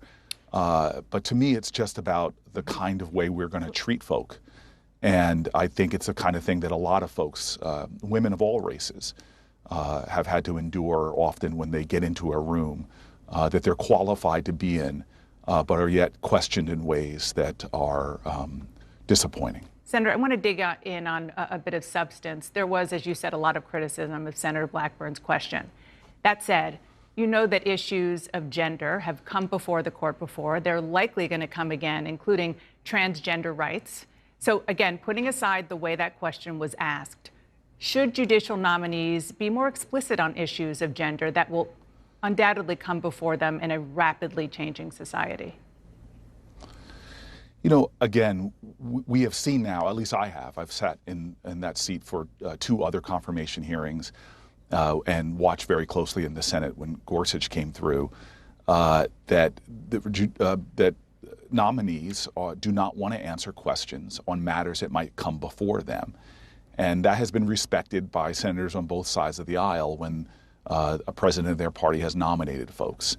And so I understand that these issues, and these very real issues in America, that create real divisions and real concerns. And I think Marsha Blackburn asked, amidst her questioning, there were some substantive questions, and she spoke from her heart about a lot of her concerns in the same way I felt with Amy Coney Barrett when I knew that her strongly held beliefs could threaten a woman's right to choose. So there are a lot of folks on both sides of that in that hearing who had a lot of deep concerns. But I respect judges who want to maintain their impartiality as these matters come before the Supreme Court. I have to, before I let you go, ask about Ukraine. You heard the major speech that President Biden gave in Poland yesterday. He said at the end of the speech that Vladimir Putin cannot remain in power. The U.S. ambassador to NATO just told me that the U.S. does not support regime change. So do you think that the president's comment was a mistake? Again, I think the president's speech, if you listen to the totality of it, is affirming the kind of leader that he's been, which is a resolute leader who's not only rallied tremendous resources from the United States to support the people of Ukraine, but he has also been able to help marshal an unprecedented coalition, not just of NATO nations, but many free democracies, to stand against this outrageous invasion by Vladimir Putin. He has made it clear, and the administration has, that that's not the agenda for regime change. So what I continue to see in President Biden is solid leadership on a global scale to stop what we know is not just a threat to Ukraine, but a threat we all should take seriously. We have seen these kind of actions in Europe before, and we need to stand with the people of Ukraine, and I'm proud of the leadership that President Biden is providing. Senator Cory Booker of the great state of New Jersey, thank you so much for joining me. Appreciate it. Thank you. Thank you very much. And Vladimir Putin says he's the victim of cancel culture. Really? We're going to talk about that. But first, Chef Jose Andres joins us live from Lviv, Ukraine. That's coming up.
For God's sake, this man cannot remain in power. As you know, and as you've heard us say repeatedly, we do not have a strategy of regime change in Russia or anywhere else for that matter. That was President Biden declaring, it seemed unequivocally this weekend, that Vladimir Putin cannot remain in power, but the Secretary of State and others in the White House walking back that statement. And you heard not just the Secretary of State, but also the U.S. Ambassador to NATO on this program earlier this hour. So, Congressman, let me start with you. Congressman Jake Auchincloss, first of all, thank you for coming on. It's nice to see you, meet you for the first time on this panel. What's your response? The administration has been clear that regime change is not U.S. policy, and this should not undercut a powerful speech from President Biden. Kennedy and Reagan went to Berlin. Joe Biden went to Warsaw. Their message was the same. The United States leads the free world. We will stand with the cause of democracy. And those words need to be met with continued actions. We need to continue to tighten sanctions on Russia, threaten credibly secondary sanctions on China for assisting Russia, and step up electronic warfare in Ukraine against Russian forces. I've been a Marine, I've worked in cybersecurity. I've seen how powerful it can be to impair the ability of Russian forces to shoot, move, and communicate by jamming their radios and their air command systems. Rebecca Heinrichs? Well, I think that the policy of this administration is not regime change. Unfortunately, the message is confused, which is why President Biden, I think, kind of worked himself up in this speech, and then he made a comment that he did. You know, but the White House's response, though, to say what he really meant is really gaslighting the American people. We know that he really doesn't want he doesn't want Putin to be in power. And they could have just said, listen, we all recognize that Putin is evil. What he's doing is evil, but the policy of the United States is, in fact, to get to a position of peace in Ukraine, and we're going to arm the Ukrainians to make sure they can get to a negotiated peace. The other thing I would say, too, is this isn't his only gaffe. President Biden also made the gaffe about sending the 82nd Airborne into Ukraine, which we're not doing. And he also said that the United States would respond in kind if there was a chemical weapons attack on the part of Russia. So this really was, it was not a good, I think, trip for the president, because the three big gaffes really are at cross purposes with the overall message from this administration. Obviously, I disagree. I think it was a very powerful speech and a very important trip for the President of the United States of America to go to Poland in particular, a country that stood up against the scourge of communism. That's why he talked about John Paul, the Pope. That's why he talked about Lech Walesa. I think, Scott, and I may agree on this, though, I thought that message, actually, I understand from a political standpoint why they walked it back. That's a message for the Russian people. Who are you? Who do you want to be? Because, you know, I traveled to Russia in 1984 on a cultural exchange program. The Moscow of 2022 is not the Moscow of the 80s, which is what Putin is trying to reconvene. People in Russia, as we've seen from the arrests, from all the measures they've had to take to cut people off from information, they have to decide, do they want Putin to be their leader? The United States, NATO, we can only do so much. Ultimately, it is the people of Russia who will have to decide how this ends and what happens next. I hated it that they walked him back, because it's what we all believe. Yeah. Nobody in the United States wants Vladimir Putin to continue to run Russia, and nobody thinks, and nobody should think, that when this is over, we can go back to like this never happened. I don't know how it's going to end. We can't go back to treating this guy like a legitimate world leader. So the president said what's on all of our hearts. And I do think it was a message for the Russian people. And so when they came in and they said in the walkback what he meant was, that's not what he meant. That's not what he meant at all. And what he meant is what's in our hearts. And so I understand the geopolitical ramifications. I get it. But at some point, how do you look at what's happening, the slaughter, and say anything other than this man cannot be a world leader the way he is in this format? We cannot allow it. The focus needs to be on how we end this slaughter. That's ultimately how the president and NATO will be evaluated by history.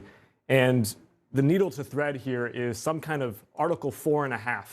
Article 5, of course, is the Mutual Defense Pact. That would not be acceptable to Russia or NATO, for that matter. Article 4 is consultations. That's not sufficient for Ukraine. They've seen with the Budapest and the Minsk agreements that promises don't stand up. We need to find an Article 4.5 that provides significant security guarantees for Ukraine so that they can be non-aligned but still have confidence in their sovereignty and security. And President Biden is working with NATO to thread that needle so that Zelensky can sit across the negotiating table from Russia and have confidence that he can make some concessions that will end this violence without undermining the sovereignty and prosperity of his country. I would say, too, the walk back really didn't put any better clarification on the president's remarks either, because they said that what he meant was that Putin couldn't then have power over the region. I'm not sure how that's any better. After this is all done, he's still going to be the head of state unless something else happens internally in this country. But it's not the policy of the United States to make that happen. I do still think it's a missed opportunity, though, because I think that President Biden should have used his speech to say which part of the NATO bloc he's with, because NATO really isn't on the same page. You have the Poles, the Romanians, the Balts, the Czechs, who really want to go even more to arm the Ukrainians, to give Zelensky the best hand to play once we get to negotiated peace.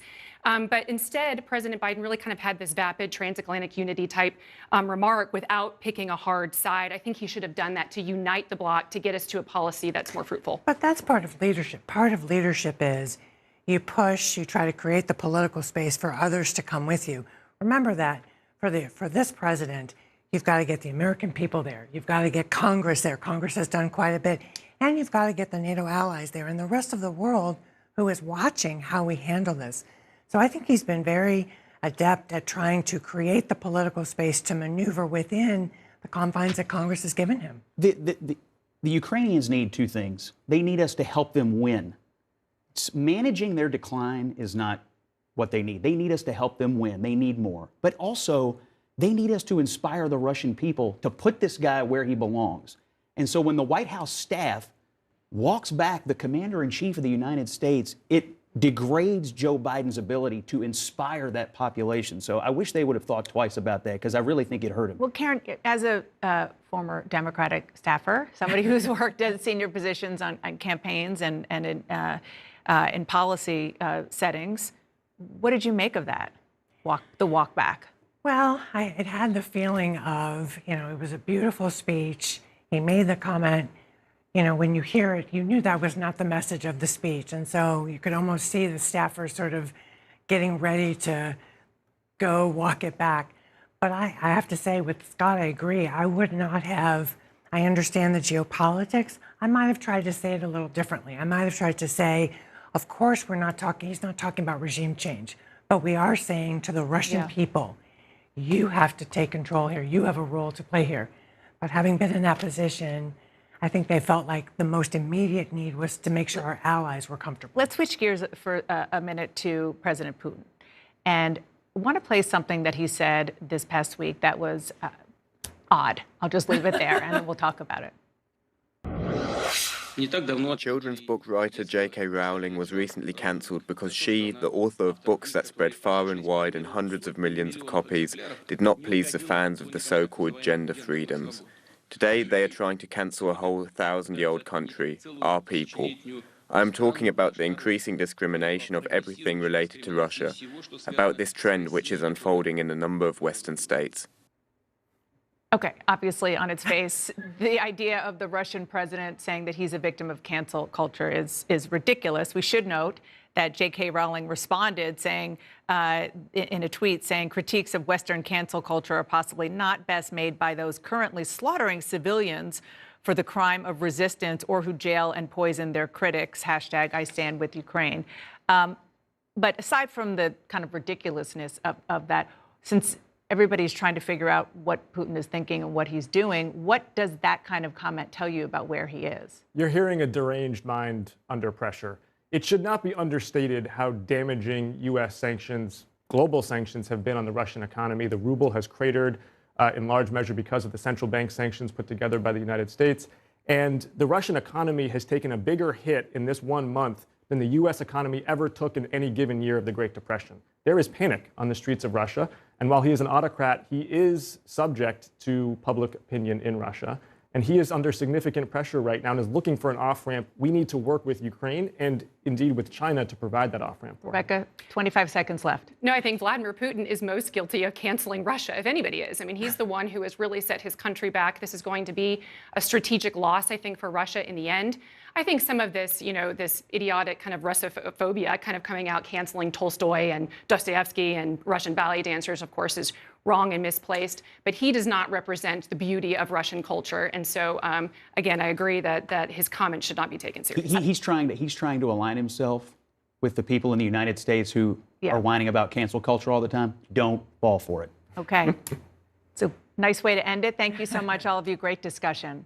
And up next, his group is making 10,000 sandwiches a day for Ukrainian refugees. And now Chef Jose Andres is actually back in Ukraine. We're going to talk to him about his efforts after a quick break.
I also want to thank my friend, the great American chef, Jose Andres, and his team for help feeding those who are yearning to be free.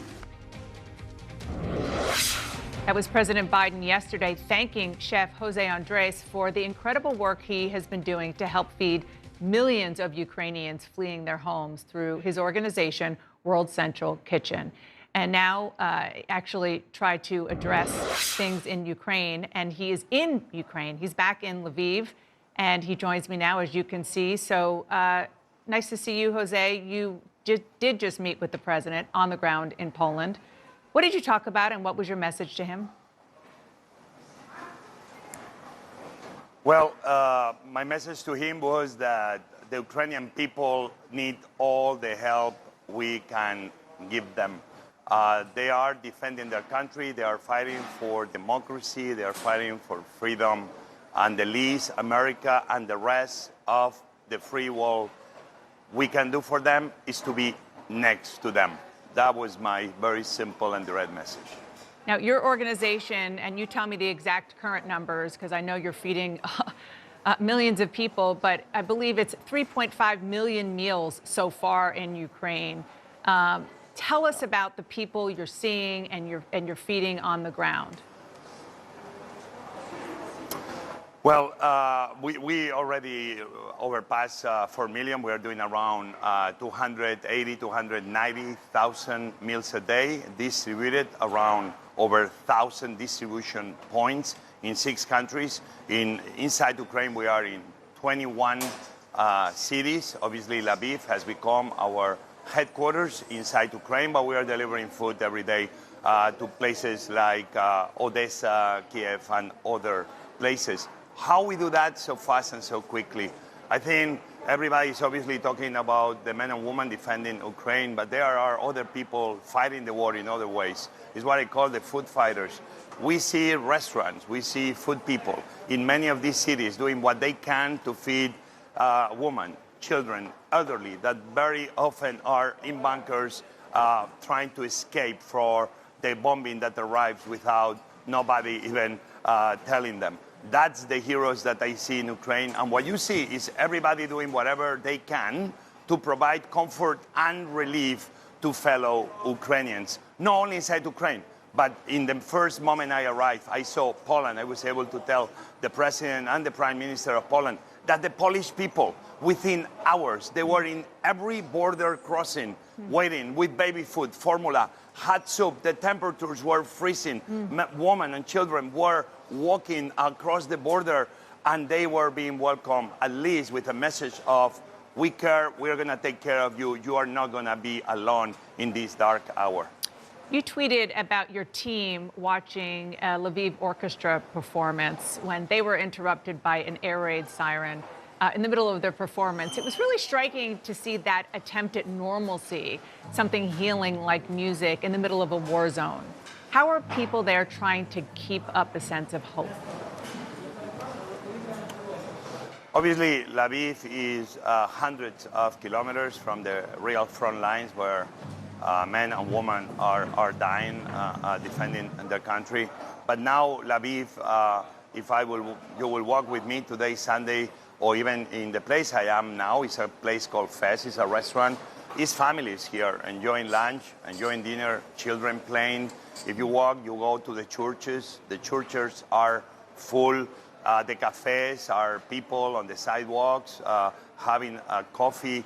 But everything is normal until the sirens began telling you that an incoming missile may be coming. When you see monuments and churches that they are protected, when you see all of a sudden military walking in the street going somewhere, everything is normal until, again, you see with clarity that, like we saw just a few hours ago, that more missiles hit again in Lviv, and this can be happening in any moment. So it's kind of 30 plus days after. Everybody's trying to enjoy life, but at the same time, people are trying to have normalcy in their lives. Yeah. Every Ukrainian is doing something. Like these men and women you see behind me, that they are volunteers every day in this location doing 11,000 sandwiches. On the other side, we have a big kitchen. From here, we are doing tens of thousands of hot meals that they are going to train stations, to buses, to the shelters. We are feeding in more than 80 shelters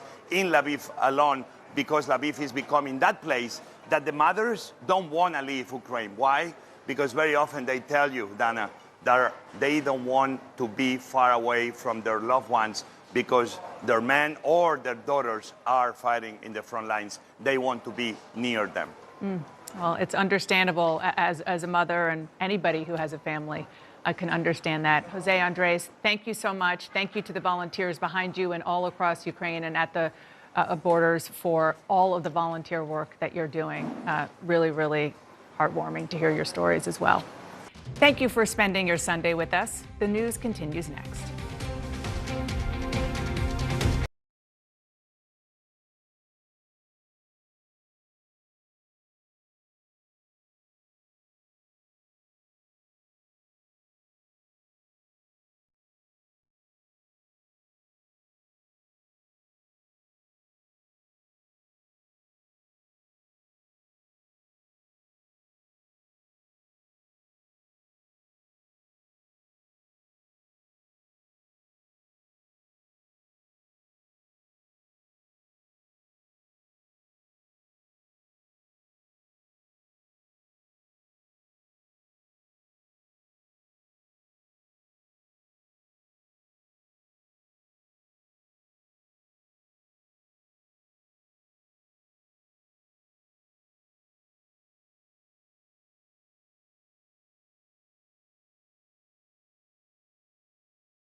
Hello, everyone. Thank you so much for joining me. I'm Frederica Whitfield, and I'm also joined by my colleague John Berman in Lviv, Ukraine. We begin with these new developments in Ukraine. Officials there saying Ukrainian forces have launched a series of new counterattacks, liberating some villages in eastern Ukraine that had been taken over by Russian forces.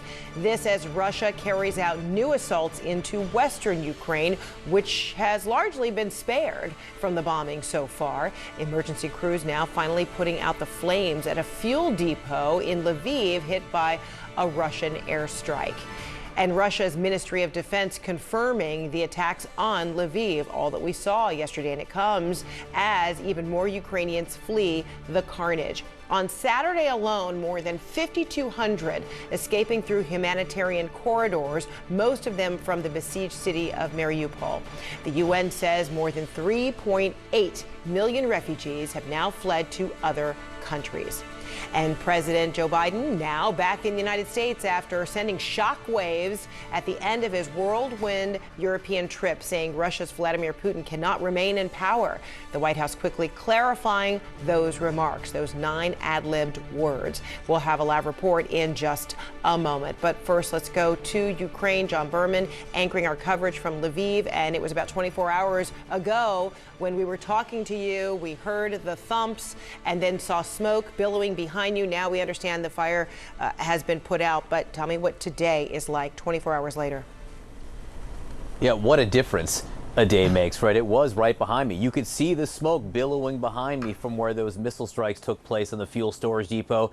We heard the bombs go off, the missiles explode. Now, just moments ago, what we heard, church bells ringing on this Sunday. And I saw crowded, busy streets all day, people trying to go about living their lives in this city of Lviv. I want to bring in CNN's Sama Abdulaziz for some information about what we're learning a lot about what the Russians hit here yesterday. So the Russian Ministry of Defense confirmed these strikes. They said there was 2 strikes and agreed with the Ukrainians. They hit a fuel depot. They say that was fueling Ukrainian forces on the front lines. And they said the second strike was on a repair plant that was modernizing Ukraine's weapons.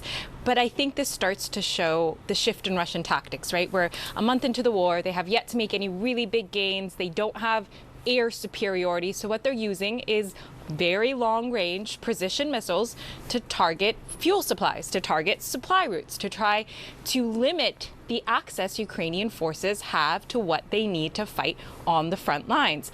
So yes, this of course was a strike that was right in the heart of Lviv, that shocked the community. We heard the mayor repeatedly telling everyone, stay indoors, stay in the shelters. It did kind of shatter that illusion of security a little bit, but as you said, Sunday and everyone is out again. And I think that's what's sometimes so astounding about conflict is people do find a sense of normalcy because this is still just about as safe as you can get in Ukraine. And again, as you noted, these missiles were shot from far, far away. We're talking the Black Sea.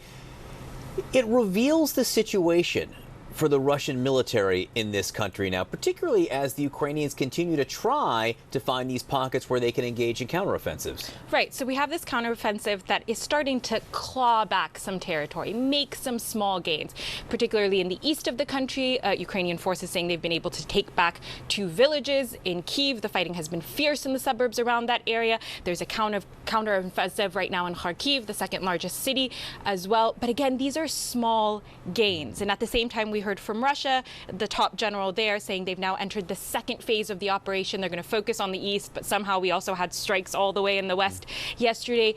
This is entering another phase. This is becoming a war of attrition. I know people like to use that word stalemate, but it's not a stalemate. Those front lines might not be changing much, but the people trapped in the middle, they're going to suffer for a very long time. That's a really good point. Sama Abdulaziz, thank you so much for being with us. As always, we appreciate your reporting. All right, President Biden is back in Washington after wrapping up his critical trip to Europe with Western allies. The president also delivering that major speech from Poland's royal castle, which seemed to call for regime change in Russia. For God's sake, this man cannot remain in power. I want to bring in CNN's Arlette Saenz at the White House. Arlette, the White House now walking back those comments. Why don't you tell us what they're saying?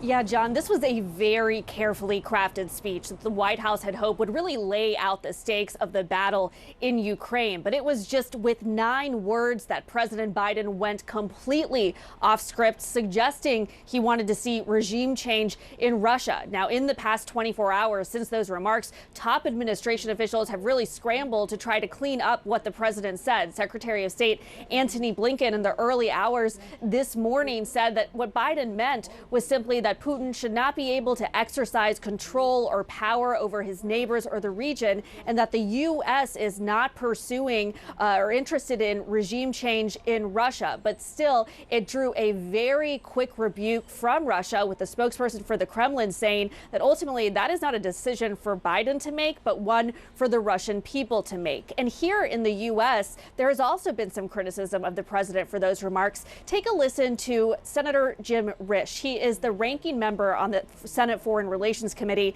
He called this a horrendous gaffe that has serious ramifications. Take a listen.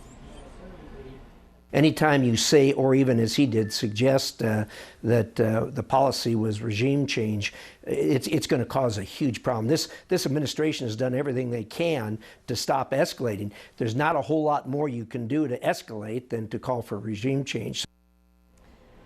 Now, these comments from President Biden come as he was really stepping up his criticism of Russian President Vladimir Putin in recent days, on this trip calling him a war criminal and even a butcher. Biden making those comments after he met with some refugees just yesterday. But these comments came at the end of this whirlwind trip through Europe, where President Biden was really seeking to present a united front among Western allies against Putin's aggression. And the president also tried to lay out the stakes of what this battle in Ukraine means, specifically when it comes to that fight between democracies and autocracies, something that Biden thinks democracies will ultimately prevail in. But he really was warning and telling allies that this is a battle that they have to be prepared to wage for years and months to come, and that Ukraine is simply the front line of the battle to ensure that democracies can thrive. John? Arlette Saenz at the White House tonight. Arlette, as always, thank you so much for your reporting. I want to bring in Maria Mentseva. Hang on one second. We have Phil Black. I understand. In the aftermath of what we saw here in Lviv yesterday, you saw the smoke rising from that hill behind me with that strike on that fuel storage depot. CNN's Phil Black has a closer look at the impact and the aftermath. What this attack does show is that there is nowhere in this large country that is truly safe from Russia's firepower. There have been strikes in other parts of this region, but these were the first to take place within the crowded city limits of Lviv itself. People here are a little nervous, I think a little shaken by this. It is a little quieter here, noticeably so, compared to what we have seen in a city that has otherwise been functioning quite normally over the course of this war, with the exception of the huge intake of refugees and displaced people that have sought shelter here from fighting further east. This fire at the fuel depot was, well, it was pretty huge. They had to fight it all night in order to bring it under control. And it was extinguished a little after sunrise this morning. The other site that was hit, we are told by Ukrainian officials, they simply describe it as military infrastructure, but it also suffered severe damage. No one, or there have not been any recorded deaths as a result, which is perhaps remarkable given that these strikes did take place very close to people's homes. This was the Lviv mayor talking a short time after the attack. This is the second hit over the last week, and we can clearly see that those are very targeted strikes on the infrastructure, and the destruction is serious, and the shock blast also destroyed a kindergarten, a school, and luckily there are no casualties. Now, we can't know if this was a specific message to President Biden, but it does fit a recent pattern of Russian behavior. It was the third fuel depot to be destroyed in recent days, and those others were in different parts of the country. Russia has also been going after weapons storage areas. So it seems to be that they are trying to knock out logistics, support sites, the sort of support that Russia believes Ukraine needs in order to continue waging its military defense. All right, our thanks to Phil Black for that report. We've got our technical issues figured out. We want to bring in Maria Mentseva. She is a member of the Ukrainian parliament. Thank you so much for joining us right now. I want your take on what President Biden said. President Biden said of Vladimir Putin, this man cannot remain in power. It's caused quite a controversy in the U.S. Oh, I fear we lost her shot again. Can you still hear me, Maria? All right, listen, we lost Maria Mentseva's shot. She's a Ukrainian member of parliament. Hopefully, we'll get her back in a second. In the meantime, we're going to take a quick break. Our special live coverage continues right after this.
Joining us now is Maria Mezhentseva. She is a Ukrainian member of parliament. Thank you so much for joining us. I've been trying to ask you, President Biden caused quite a controversy when he said of Vladimir Putin, this man cannot remain in power. It's controversial in the United States, but what do you think about that statement? Well, you know, it's a general perception of a democratic world that such person who is trying to invade other independent states, which is not just Ukraine. We've witnessed that in 2008 in Georgia, in the 90s with Moldova. We've had so many other exercises, military exercises in the Middle East, etc., which are proving that this is a playground of geopolitics for Putin, and that can be a very straightforward understanding for Ukrainians. We might not see any, you know, double, let's say, double trouble in here. Moreover, if we are talking about leadership, we have seen some communication among Russian citizens, how they're yelling at the prices and the, you know, when it comes to sanctions, which were jointly done by the US and EU on the first layer, touching upon the Russian Central Bank and many other things, SWIFT, etc. They are now playing a big deal on the pockets of regular Russian citizens. And I think, you know, this message was has to be taken very straightforward. Putin does not represent the whole Russian people. We do believe that there has to be an internal protest, which can become bigger and bigger only, which will lead to the change of the leadership. And of course, this is not the only thing we rely on. We rely on the help of the US, the dedicated $2 billion, which are now as allowance for military support, anti-missiles, and now other defenses, $1 billion for humanitarian aid, and many other programs which are in joint efforts will lead to the win of Ukraine for the whole world, as we became a shield, a security change, a security game changer. Because, you know, every book I've read back in uni in UK doesn't make sense right now, because the game changer is our Ukrainians ourselves. No one expected such a withstand for more than a month already, well, more than 8 years, let's make it very clear, of this bloody war. And I've heard very in detail what you've been reported from Lviv. But what I also want to report, this ridiculous things which are happening right now, like when Ukrainians are in more or less between the sirens, are getting out from their basements, trying to get the humanitarian aid, and they're being shot dead on the spot next to hospitals, next to post offices. This is what Putin is doing on the ground in Ukraine. Is this the fair conduct of war? Definitely not. This is a prohibited actions within the Geneva Convention, international humanitarian law, and many other things he will be accountable for. So he's not the leader of his nation. He's not the leader of whatever. He is just, you know, by himself, and he will be by himself once he will be fully isolated from the whole world. And, well, Russians will take this as a pay for everything what is happening in Ukraine. Russian troops are still coming. There are more victims of this war. On the Russian side, we've seen 16,000 dead soldiers. We've launched a special platform so that their parents can find them, so that other parents will prevent their sons going to Ukraine for death. And, you know, this is just about the bloody leadership of so-called leadership of the Vladimir Putin. Maria Mezhentseva, we appreciate you bearing with us. Thank you so much for your time. Thank you very much. Fred, back to you. All right, John. Well, as you know, more Ukrainians are fleeing the carnage in their country. And yesterday alone, more than 5,200 escaped through humanitarian corridors, most of them from Mariupol. Hundreds were also evacuated from Kyiv and the Luhansk regions. CNN's Melissa Bell spoke with one woman who fled to neighboring Poland. Listen to what she had to say about her decision to evacuate. Yeah, it is. We are really scared, and so we understand the situation that we have to be on the separate side. Yeah, but in general, it is really sad, and I'm really disappointed to leave my family and my husband. Yeah, but we understand that we have to do it. In fact, thousands of Ukrainian refugees are hoping to join relatives in the UK, and they're waiting for applications to get processed. But as CNN's Nadia Bashir reports, government rules and a lot of red tape are becoming major obstacles for many of them. After an agonizing wait, Victoria and her mother have finally been reunited in London. Life returning to what little normality is left after Russian forces closed in on their hometown of Berdyansk. Like many Ukrainian refugees, Victoria's parents fled first to Moldova and then Romania. But actually getting to the UK, where Victoria has lived for more than a decade, proved to be one of the most difficult parts of their journey. I was the only source of information, and I was guiding them through, step by step what to do, helping with the applications. So it was all hectic, there were no instructions. Government data shows thousands of Ukrainians hoping to join relatives in the UK are still waiting for their applications to be processed. A separate scheme set up to allow UK citizens to open up their homes to refugees is also proving to be riddled with red tape. Only in the fine print are applicants told they'll need to find someone to sponsor on their own. It feels genuinely every step of the way as a deterrent to people applying. That's how it feels. Hoping to open up her London home to someone in need, Elsa connected with a support group helping Ukrainian refugees on Facebook. It's here she connected with Yana, still in Ukraine with her 4-year-old daughter, desperately trying to make it across the border in the hope of reaching the UK. I mean, it's so frustrating because our houses are sitting, not empty, but the rooms are sitting empty. There's room for people today to come in. There shouldn't be this kind of red tape when people are getting bombed every day. And do you think that's intentional? I think it's absolutely intentional. It's absolutely intentional. It's, in my mind, a PR stunt to say we're going to open UK homes to refugees.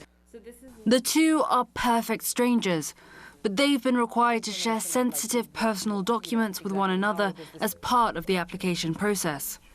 And Yana, in turn, left a trust in Elsa's generosity. If something happens to them whilst we're waiting for somebody behind a desk to put a stamp on a visa for them, I mean, I don't know how I would feel, but I'd be more than devastated. The government has said Ukrainians are welcome, asserting that its schemes will allow refugees to live and work in the UK for up to 3 years. But there is growing impatience about Britain's approach, which they see as more bureaucratic than some of Ukraine's neighbours. It still involves this lengthy process to apply for a visa, and what a far better system would be is for visas to be waived altogether. Every human being has the right to seek asylum under international law. The UK Home Office says it's streamlined its visa application process in order to help people as quickly as possible. But for so many, the experience has been far from straightforward. If government is afraid that these people will stay here for longer term, I don't think that's the case, because their families are still, their men are still in Ukraine fighting. As soon as there is a chance, they will go back. Despite the devastation at home, Victoria's mother, like so many, remains hopeful she will one day be able to return to a peaceful country, her life no longer in limbo. Nadia Bashir, CNN, London. And across Ukraine, moving symbols of unwavering strength.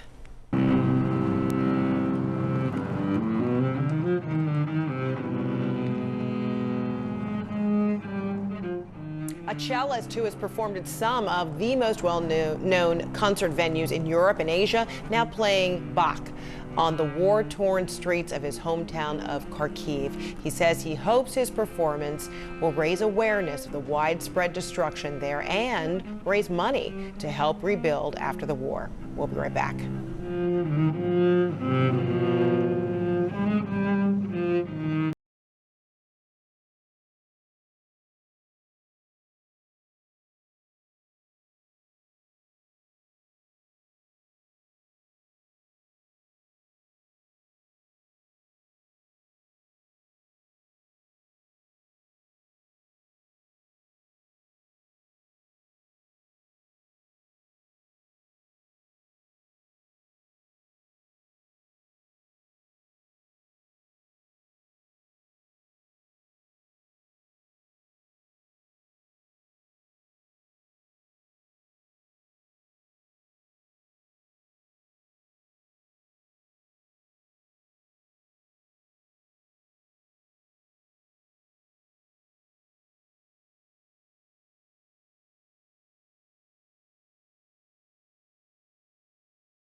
All right, welcome back. At last week's summit in Brussels, President Biden announced a joint task force with the European Commission to reduce Europe's dependence on Russian oil and gas. Biden also said the goal was to deprive Russia of money it needs to prop up its economy and the war in Ukraine. In the past, revenue from oil and gas has accounted for 43% of Russia's federal budget.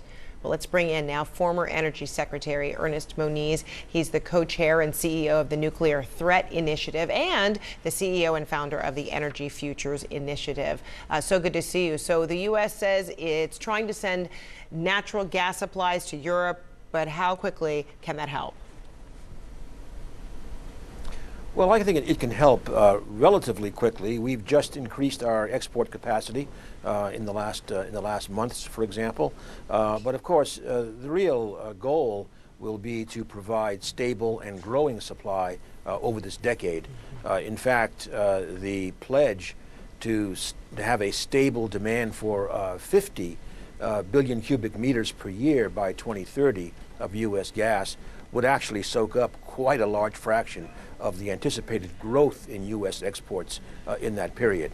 So I think it's a very good move, and it reflects what in 2014, when I was in the Obama administration, what we noted was that energy security is a collective responsibility among allies and friends, not just an individual country. I think this is a good manifestation of that.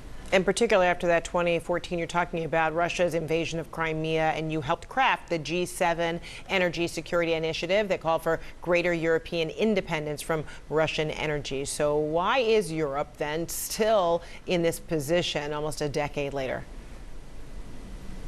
Well, Europe did respond somewhat to that revisiting of energy security, for example, by increasing their internal infrastructure to make the markets work better, to get reverse flows of oil from Slovakia to Ukraine.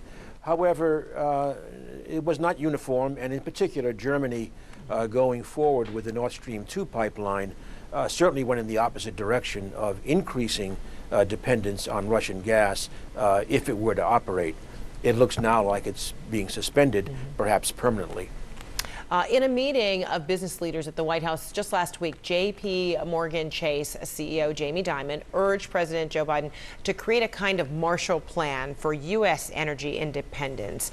In your view, how would that work?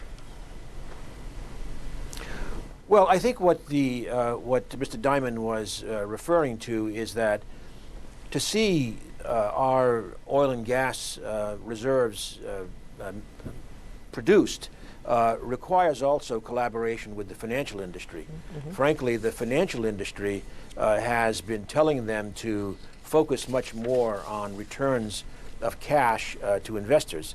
Now, I think what's needed is exactly a high-level summit, if you like, the President, the Secretary of Energy, the financial institutions, and the gas producers, for example, looking at production through the lens of both climate change and energy security.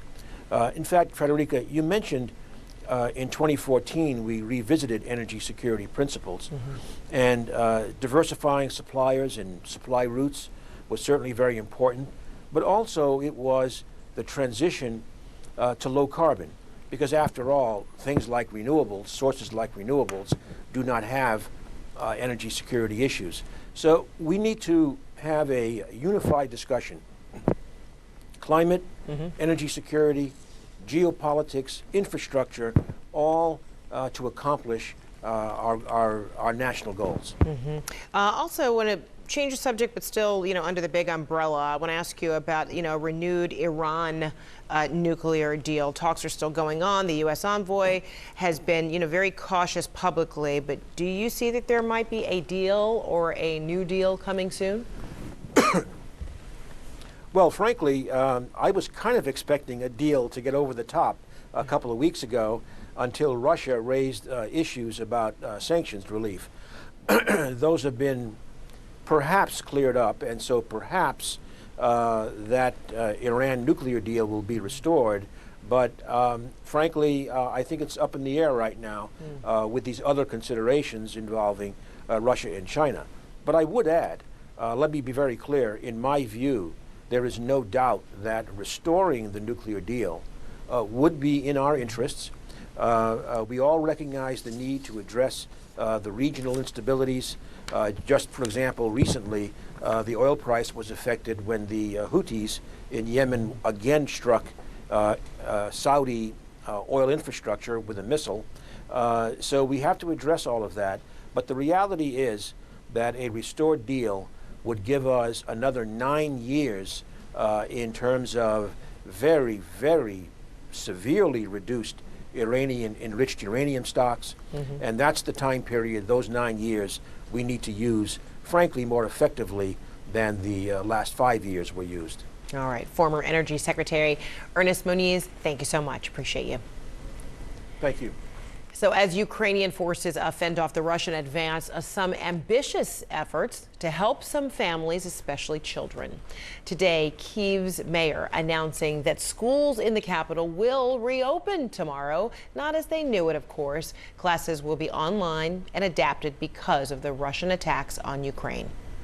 We'll be right back.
Yesterday here we watched first responders in Lviv work feverishly to put out this huge blaze after the missile strike. They are the brave few who run toward danger every day and must continue their heroic work in a war zone. Now, emergency gear and supplies donated from firefighters in the United States are en route to fellow responders in Ukraine. CNN's Alexander Field has more in this week's Beyond the Call of Duty. Everything that you see in here in this trailer, it's going to get shipped out to Ukraine. Where emergency responders on the front line badly need it. I need more. 10 tons of firefighting gear and supplies have already been boxed up here in Clifton, New Jersey. They're en route now to the war zone. The plan is to send it all to the Polish Fire Service, which will pass it over to Ukrainian firefighters. How you doing? The collection effort, nothing short of monumental, was the idea of Oleg Skachko, who was born in central Ukraine and moved to the U.S. when he was 14. 3 years ago, he joined Clifton, New Jersey's fire department. Seeing how the Brotherhood runs through the departments, that was one of the reasons. When Russia invaded his home country, Skachko says he knew his Ukrainian brothers needed him too. You see the Brotherhood not just in the United States, but all over the country, and including overseas. Everybody comes in at once in the time of need. What started as an effort to collect a few sets of turnout gear to send over quickly turned into 1,100 sets, and so much more. We wanted to focus on firefighter personal protective equipment, which would be your coat, your pants, hood, helmet, and gloves and boots. And then we branched out just a little bit further and told people that we would need hand tools. And then we branched out a little bit further onto the medical side with backboards. To date, the donations, mostly retired gear but perfectly usable, have come from more than 100 fire departments across the country. We were getting contacted by departments in Colorado and Minnesota and Wisconsin and Ohio. That's what firemen do. The deliveries haven't stopped. On this morning, a load comes in from Parsippany, New Jersey. I am Ukrainian, so when I heard about this through Facebook, I brought it up in our meeting. We had some gear that we were going to get rid of anyway. It's like, let's just donate it, put it to a good cause. Another truck full from Halidon, New Jersey. We brought bunker gear, jacket, helmet, gloves, some boots. You got to help out one another. The money to send the gear is being raised by a nonprofit, New Ukrainian Wave Passaic, which is relying on a GoFundMe page. Getting it there quickly is now the biggest concern. The shipments will include Ukrainian flags with the insignia of the departments that donated stitched on them. Hopefully, someday, eventually, I'll find the pictures of the flag and the gear making to the front lines where they need it right now. What do you want to say to the people who will wear this gear? The people who wore the gear before you, just know that they stand behind you. Alexander Field, CNN, Clifton, New Jersey. Standing behind them. Still ahead, Senate Democrats are trying to make history by appointing the first black woman to sit on the Supreme Court, confirming the first black woman to sit on the Supreme Court. We're going to go live to Capitol Hill next with the latest on our confirmation process.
Welcome back.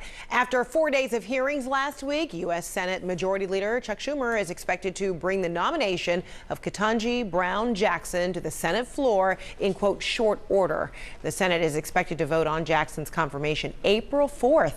It's likely to be the closest Senate vote in the history of Supreme Court nominations as Republicans stiffen their opposition.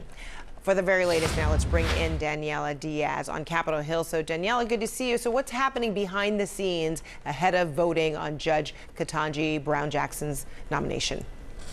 Fred, right now, the White House and Democratic leaders were hoping that it would be a bipartisan confirmation for Ketanji Brown Jackson, where she would become the first Black woman to ever serve on the Supreme Court. But it doesn't look like any Republican senators are going to support her nomination when it goes to a floor vote in just short order, as Senate Majority Leader Chuck Schumer said. You know, we were keeping an eye on a handful of Republicans who supported her for the D.C. circuit in 2021, those Republicans being Senator Lindsey Graham of South Carolina, Senator Susan Collins of Maine, and Senator Lisa Murkowski of Alaska. But Graham has already come out and said he does not plan to support her, and Collins and Murkowski have not yet said where they stand on this vote. But I do want to reflect, Fred, on one moment that went viral this week between Senator Cory Booker of New Jersey, the only Black senator on the Senate Judiciary Committee, and Ketanji Brown Jackson, where he moved her to tears when he applauded her history as a litigator,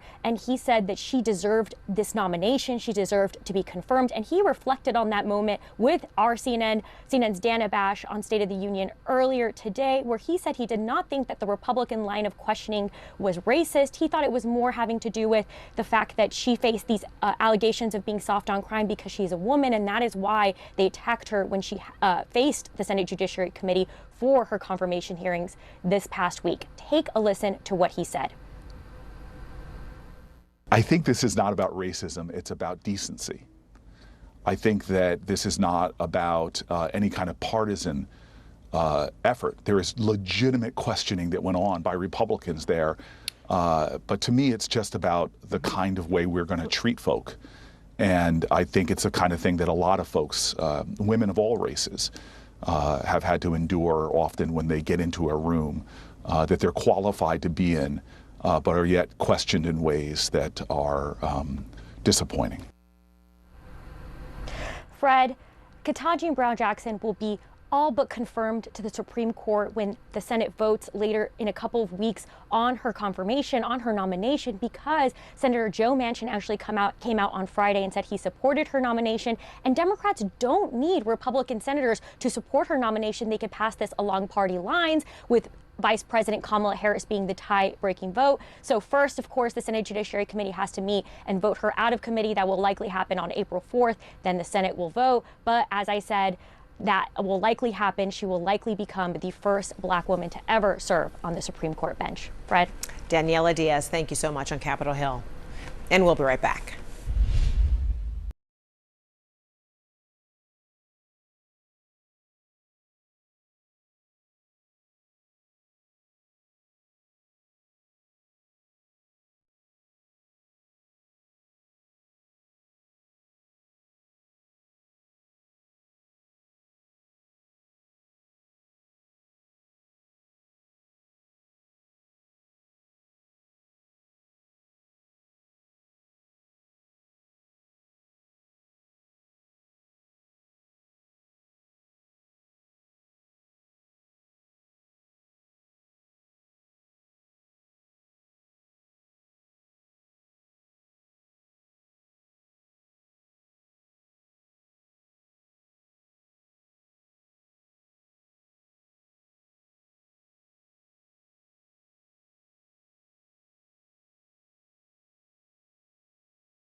New intelligence suggests Russia is shifting its intentions with Ukraine after failed operations in Kyiv.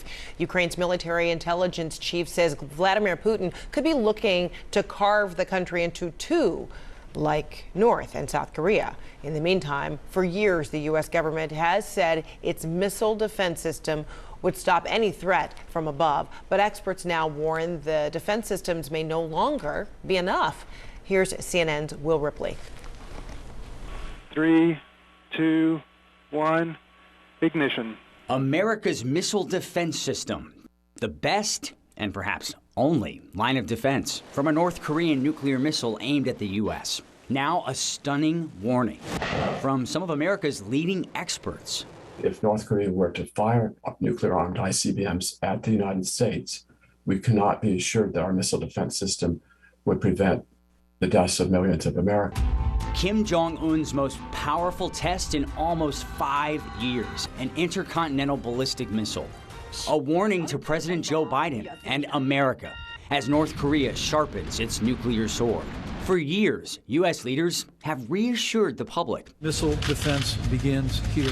And America's allies should be very confident. Missile defense systems can keep them safe. Easily shoot them out of the sky. Senior defense officials project confidence. The U.S. could also shoot down a North Korean ICBM. The defense of the homeland. These experts say the odds of success are very low. It's been described as hitting a bullet with a bullet, trying to hit a warhead. For the first study of its kind in 10 years, commissioned by the American Physical Society, their conclusion, despite more than 6 decades of missile defense efforts and $350 billion U.S. taxpayer dollars, no missile defense system has been shown to be effective against realistic ICBM threats. Why is it so hard to shoot down an ICBM? The warhead undoubtedly be accompanied by decoys and by things to fool the defense or overwhelm the defense. A fundamental problem. We do not see in the next 15 years that an effective defense can be mounted against ICBMs. The current system has only been tested 19 times since 1999. And in those tests, they've been essentially scripted for success. But even so, the tests have only succeeded around half the time. But what about all those successful intercepts in the Middle East? What about the Iron Dome? ICBMs are a qualitatively different threat than many of the missiles that we have read about in the news, traveling significantly higher and having potential penetration aids and countermeasures. CNN reached out to the U.S. Missile Defense Agency. When asked about the report's findings, a spokesman cited this defense report from January. It says the missile defense system has demonstrated a measured capability to defend the United States, deployed forces, and allies from a rogue nation's missile attack, and that its most advanced radar will be able to separate the warhead from a cloud of decoys. U.S. think tank CSIS says these images show an undeclared North Korean missile base just miles from the Chinese border, a potential launch site for ICBMs. We need to understand there is no military solution. Former U.S. Ambassador and Special Envoy to North Korea, Joseph Yoon, believes the only option is for President Biden to take a page from the playbook of former President Trump and reach out directly to Kim Jong-un. The longer this situation continues, more serious will the provocations be. He says diplomacy may be the only way to keep the missiles from flying, to keep America safe. Will Ripley, CNN, Taipei.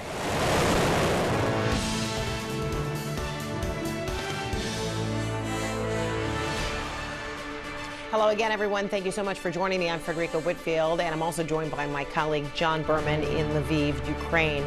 More than a month into this invasion into Ukraine, and now a potential new stage of the conflict happening on the ground. Ukrainian officials say their forces have launched a series of new counterattacks, liberating some villages in eastern Ukraine that had been taken over by Russian forces. Meanwhile, Russia is carrying out new assaults on western Ukraine. which has largely been spared from the bombing so far. Emergency crews finally putting out flames at a fuel depot in Lviv, hit by a Russian airstrike yesterday. And Russia's Ministry of Defense confirming the attacks on Lviv. Ukrainians continue to flee the carnage. On Saturday alone, more than 5,200 escaping through humanitarian corridors, most of them from the besieged city of Mariupol. The UN says more than 3.8 million refugees have now fled to other countries. President Joe Biden now back in the U.S. after sending shockwaves at the end of his whirlwind European trip, saying Russia's Vladimir Putin cannot remain in power. The White House quickly clarifying those remarks. We'll have more in a live report in just a bit. But first, let's go to CNN's John Berman, who is anchoring our coverage from Lviv, Ukraine. And so glad, John, it remains quiet, quite the contrast to yesterday. Yeah, indeed. Quiet here in the western part of Ukraine, in Lviv. No strikes here today. The fires are out, but a lot of activity elsewhere. And the Ukrainians, the people you talk to on the streets, they're so proud of the efforts being made by the Ukrainian military, and the Ukrainian government continues to tout successes on the battlefield. Joining me now here in Lviv is CNN's Salma Abdulaziz. And Salma, look, we have no way to confirm all the information the Ukrainian government gives us, but they give us all these examples of towns that they've partially retaken, Russian equipment that they say they've destroyed. Right, so we're seeing this counteroffensive that's been described as nimble, as creative, as tactical, able to make small gains, take some villages back. I think the most significant thing they've been able to do is really slow the advance of Russian forces, particularly in the east of the country. In areas like Kharkiv, we know that counteroffensives are trying to take back some suburbs. Also in the southeast of the country, north of Mariupol, also some small gains there. You hear this word stalemate being thrown around, but this is not a stalemate. It's a war of attrition. What it means is the fault lines are shifting only slightly, but the people stuck in the middle on those fault lines, the civilians, the residents, the homes, they're being bombarded. They're caught between two sides. They have no relief. And that's the fear here, is as Russia starts to switch strategies, using these long-range missiles to try to target places here in Lviv, hitting military infrastructure to try to cut supply routes, not able to advance, but still shelling indiscriminately civilian areas, you have this grinding conflict that really drains these communities. And look, as you say, the status quo, if you're in Mariupol, the status quo is hell, living hell. So they need something to change in their favor. There are these talks that have been going on and off for the last month. There is a new round tomorrow. Absolutely. So this is going to be the 5th round of talks. In Turkey, President Erdogan has really been a key mediator. He's been someone that President Putin has spoken to, who he has articulated his demands to.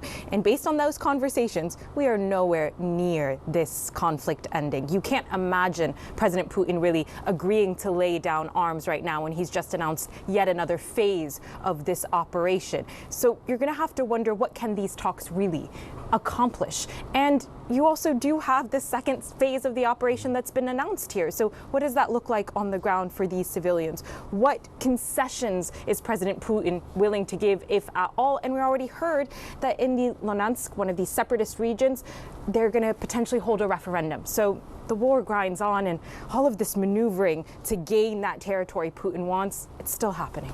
Sam Abdulaziz, thank you so much for reporting. Great to have you here. So Ukrainian forces are still in control of Kyiv even as the shelling continues near the capital. CNN's Frederick Pleiken is there with more. Hi there, John. Well, look, I would say by and large, maybe today was a little bit more quiet than what we've seen over the past couple of days, especially this week. However, there were still those air raid sirens that were going off. We heard some shelling. We also heard some automatic weapons fire as well. And, you know, that could be in part due to the fact that the Ukrainians are saying that they're pressing those counteroffensives to try and push Russian forces back. A lot of that is happening towards the northwest of the city, but also towards the northeast of the city as well.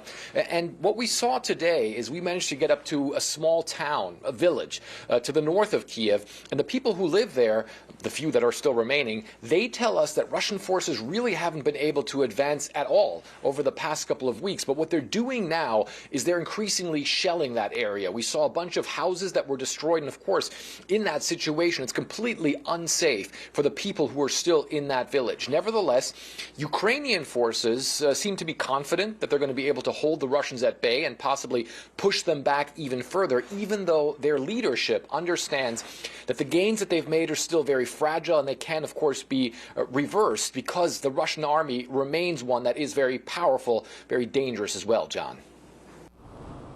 All right, our thanks to Frederick Pleiken in Kyiv. Thank you, Fred. I want to bring in retired Colonel Cedric Leighton. He's a CNN military analyst and retired Air Force colonel. Want to start with Kyiv. We just heard Frederick Pleiken talking about that. Insofar as the Ukrainians have made some gains there, do you feel as if it is sustainable?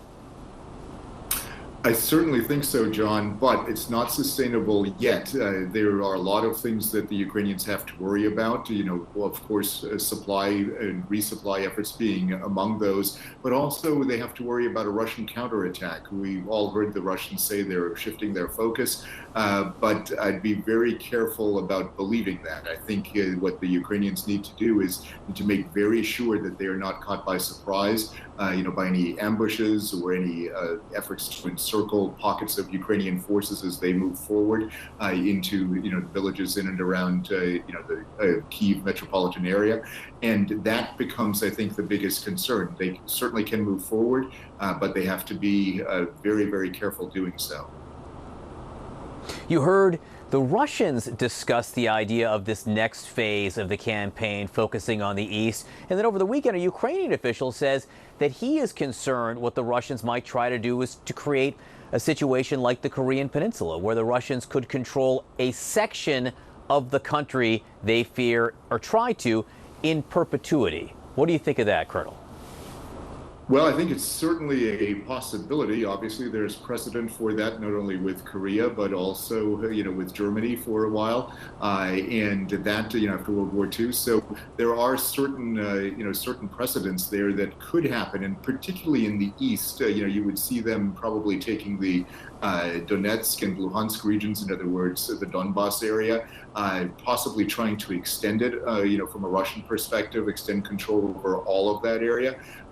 That could happen. There's also a natural boundary between East and West Ukraine, and that's the Dnipro River, the one that goes all the way from Kyiv down to the Black Sea coast. That could potentially be a demarcation line as well, but I don't think the Russian forces are in a position to grab that much territory, at least not at present. But that's, I think, kind of what they're thinking, and that would not be good for Ukraine and for the continued viability of the country economically or politically. Colonel, President Biden said yesterday at the end of his speech in Warsaw, he said of Vladimir Putin, this man cannot remain in power. There are political arguments about whether that was a wise thing to say or not. Do you feel as if there are any military implications of that statement on the ground in Ukraine? There certainly can be, John, and the way I would look at it from a military perspective is that if that is the stated policy of the government, of the U.S. government, and I know they've walked it back, but let's say for argument's sake that it were to be the policy, that would certainly widen the conflict and could potentially move NATO and U.S. forces into direct conflict with Russia. The planning that would have to go into something like that, and the fact that a few laws would have to be changed, of course, would also factor into this. So, from a military perspective, we probably shouldn't take it as a face value type statement, but it is certainly a significant indication of what President Biden really feels, and probably what a lot of Americans actually feel, vis-a-vis Putin. So 24 hours at this time, Colonel, I was sitting here and there was smoke rising behind me. There was this missile strike from the Russians on this fuel storage depot. What does that tell you? Is this the Russians showing what they can do, or is it the Russians revealing, in some ways, the limitations of their capabilities at this point? Yeah, it's a little bit of both, actually, John. Yeah, it certainly shows what they can do. Using precision-guided munitions, to attack that oil storage facility in Lviv. They've done similar things near Kyiv the day before. The one that you saw personally. So there are these kinds of attacks. They also are going after other elements of the Ukrainian infrastructure. So they can certainly do this. They can certainly cause damage, but they're not doing it on a sustained basis. When the U.S. performs or conducts an air campaign, it's a very sustained, very robust effort. We haven't seen that kind of an effort from the Russians, at least not to date. And it leads me to believe that there are limitations to not only the amount of precision-guided munitions that they have available, but also to their ability to sustain those kinds of operations over a longer period. I think that's lacking, and I think we're seeing that right now. Colonel Cedric Layton, it's always a pleasure to speak with you. We always end up learning so much. Appreciate it. Thank you, John. Great to be with you. So coming up, President Biden seemed to call for regime change in Russia on that dramatic final day of his critical trip to Europe. Now the White House is walking back those comments. Live to the White House next.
President Biden is back in Washington, D.C. after wrapping up his critical trip to Europe with Western allies. The president also delivering a major speech from Poland's royal castle, which seemed to call for regime change in Russia.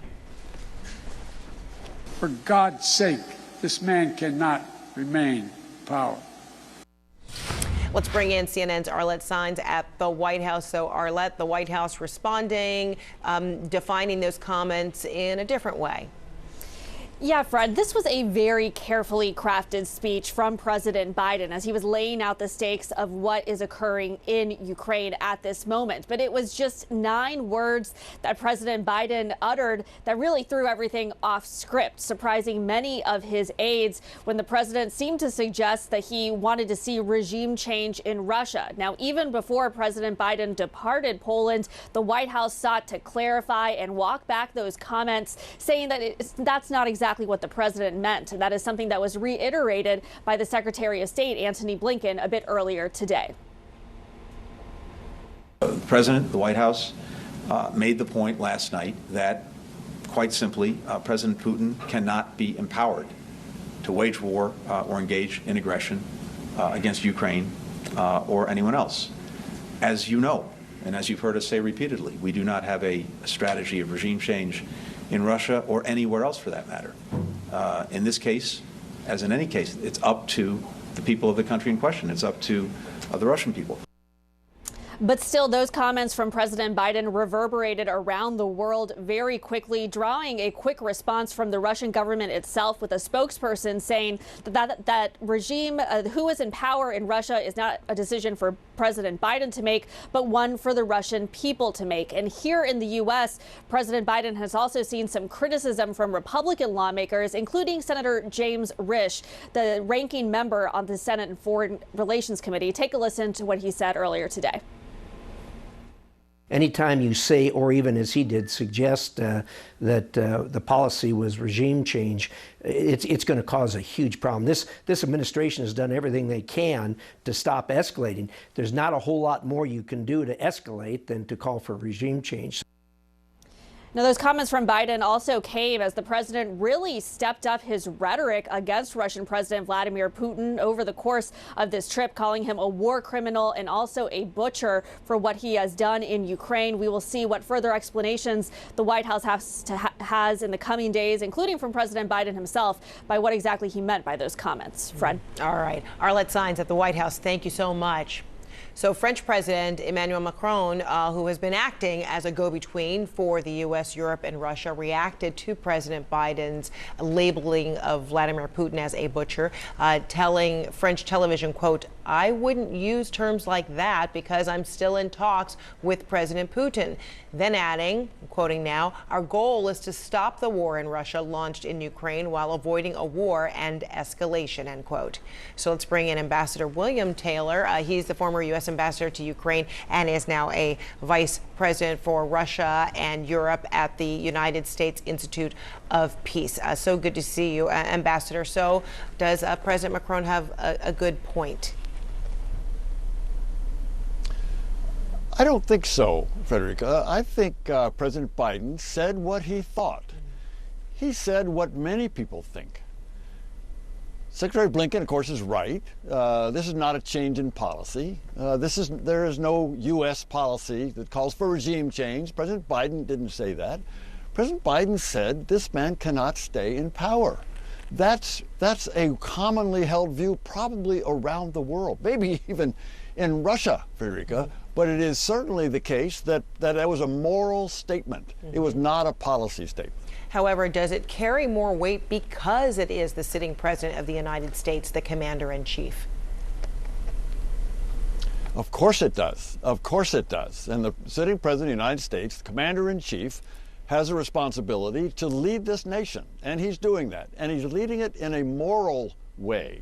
This war that Russia is fighting against Ukraine in the first instance, but against all of us in the second interest, is immoral.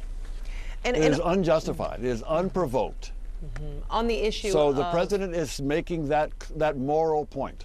I gotcha. And on the issue of the word choice that the president used at the end of his speech, saying, for God's sake, this man cannot remain in power, our former Moscow bureau chief and now contributor Jill Doherty said this in terms of the response in country of Russia, Russian media concentrating on, hashtag Biden gaffes, but then censoring in a way the actual words that Biden used, that, this man cannot remain in power.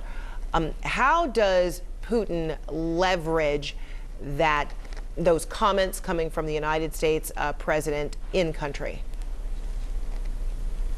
I think President Putin has a real problem. When the president of the United States says this man cannot stay in power, or the president of the United States says Putin is a war criminal, or the president of the United States says Putin is a butcher, that gets through to the Russian people. So Jill Doherty is exactly right. They don't want to get this. The Russians don't want to get this out. They don't want their people to hear that the president of the United States thinks that their president is a war criminal or a butcher or shouldn't remain in power. So I think this is actually a message not just to President Putin, but to the Russian people. Following these talks in Europe involving the United States president, we didn't really hear out loud commitments that have now come as a result of these discussions, bilateral talks. But in your view, what perhaps may have been solidified as a result of these meetings so as to anticipate what might be next in Ukraine? So one thing, Frederica, that I was very interested to hear was when President Zelensky spoke to the NATO summit, a couple of things he didn't ask for. He didn't ask for a no-fly zone. He just wants the equipment so that he can impose a no-fly zone. He didn't ask for NATO membership. He just wants security for his country. And for security for his country, he asked for security guarantees. So I think that is an interesting point that will go forward. How to secure Ukraine after this war ends.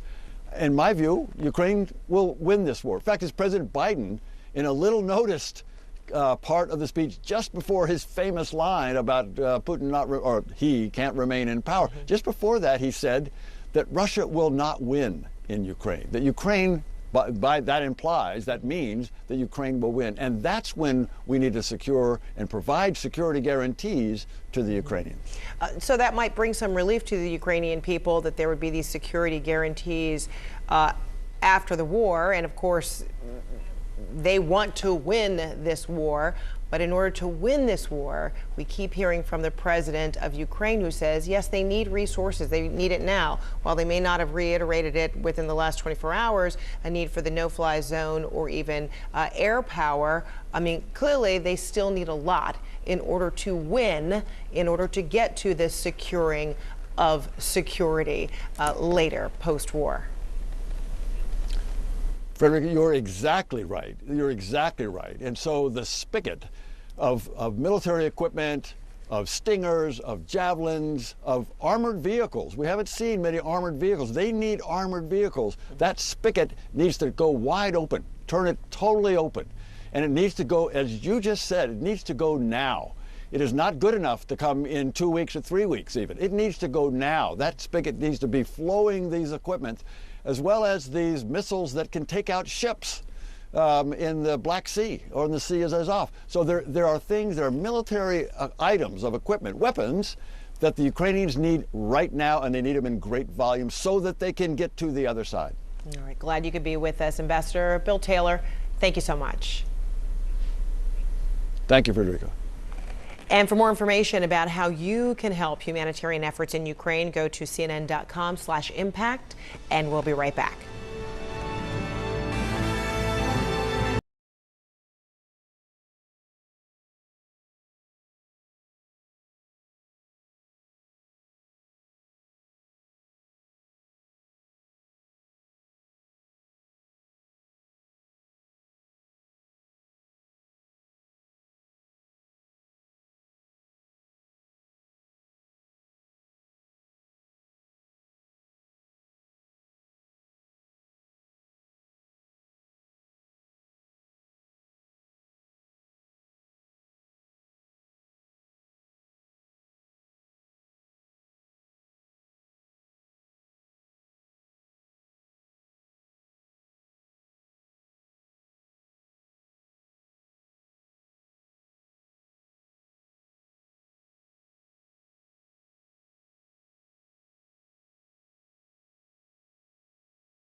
right, the White House and Democrats are hoping to have Judge Ketanji Brown Jackson confirmed to the U.S. Supreme Court by early April. And if confirmed, she would be the first black woman on the nation's highest court.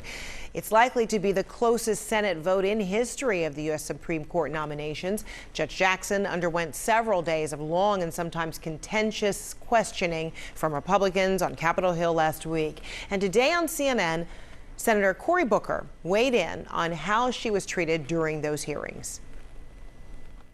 I got a chance to witness firsthand what I think many people in America can relate to, is when you show up in a room qualified, when you show up in a room with extraordinary expertise and credentials.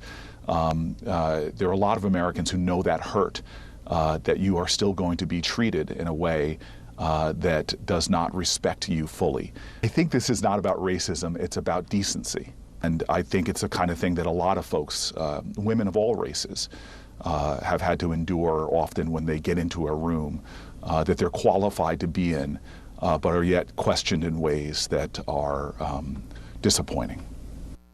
For more on this, let's bring in CNN White House reporter Jasmine Wright. So, Jasmine, where does Jackson's nomination stand? What's happening ahead of the vote? Well, Judge Jackson is all but guaranteed to be confirmed here. That's especially after Senator Joe Manchin came out in favor of her nomination, saying last week that he would support it. And remember, we know that Democrats want to get this done quickly. So Senate Majority Leader Chuck Schumer has promised to bring a vote to the floor in short order, he said, but that can only happen after her nomination is advanced out of the Senate Judiciary Committee. And that vote is expected to happen around April 1st. So things will be happening, a lot of things will be happening really at the beginning of this next month. But one question going forward here, Fred, is whether or not she can garner Republican votes. Of course, she does not need them because they can pass her nomination along party lines with that 50-50 Senate. But of course, the White House would like some type of GOP involvement in this, some type of bipartisan support. So that's going to be the question going forward. But things will be happening soon. Right. And Jasmine, of course, this confirmation vote, it's going to be historic, just as the hearings were. If confirmed, she will be the first black woman on the U.S. Supreme Court. So what can you tell us about how her nomination came to be, her testimony, her service, and how all of this has served as a lot of inspiration for a lot of people?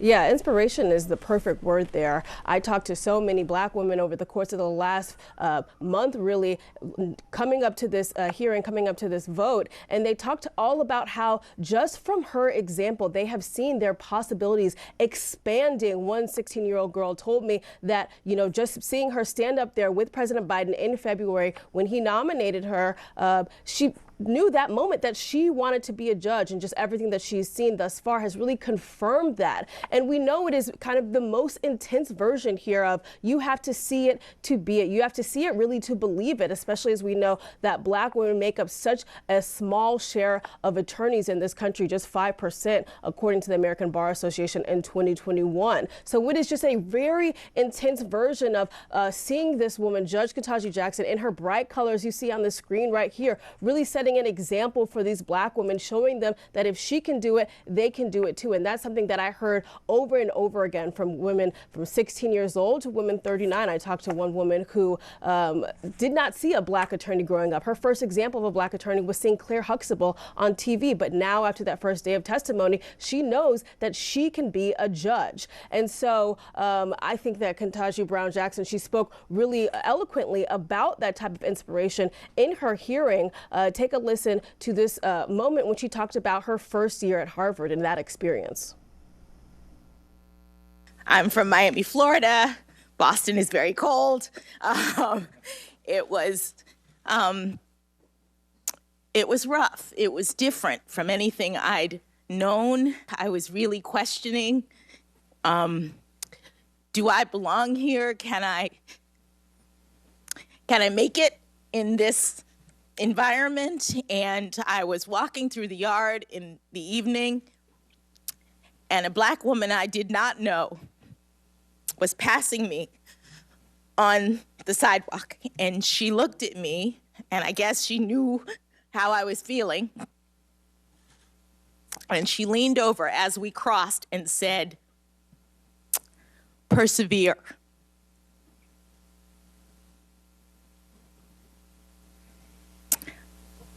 I would tell them to persevere. And so that really powerful moment, that is something that young black girls are seeing all across the country. And the women I talk to, they want to be a part of that generation that perseveres. Fred? And I love Jasmine. You're right on CNN.com, so I encourage everybody to read it, because reading the quotes of the young ladies, in-season ladies that you spoke with, and just that sentiment, and then seeing that soundbite again, I mean, all of it just so powerful. Jasmine, thank you so much.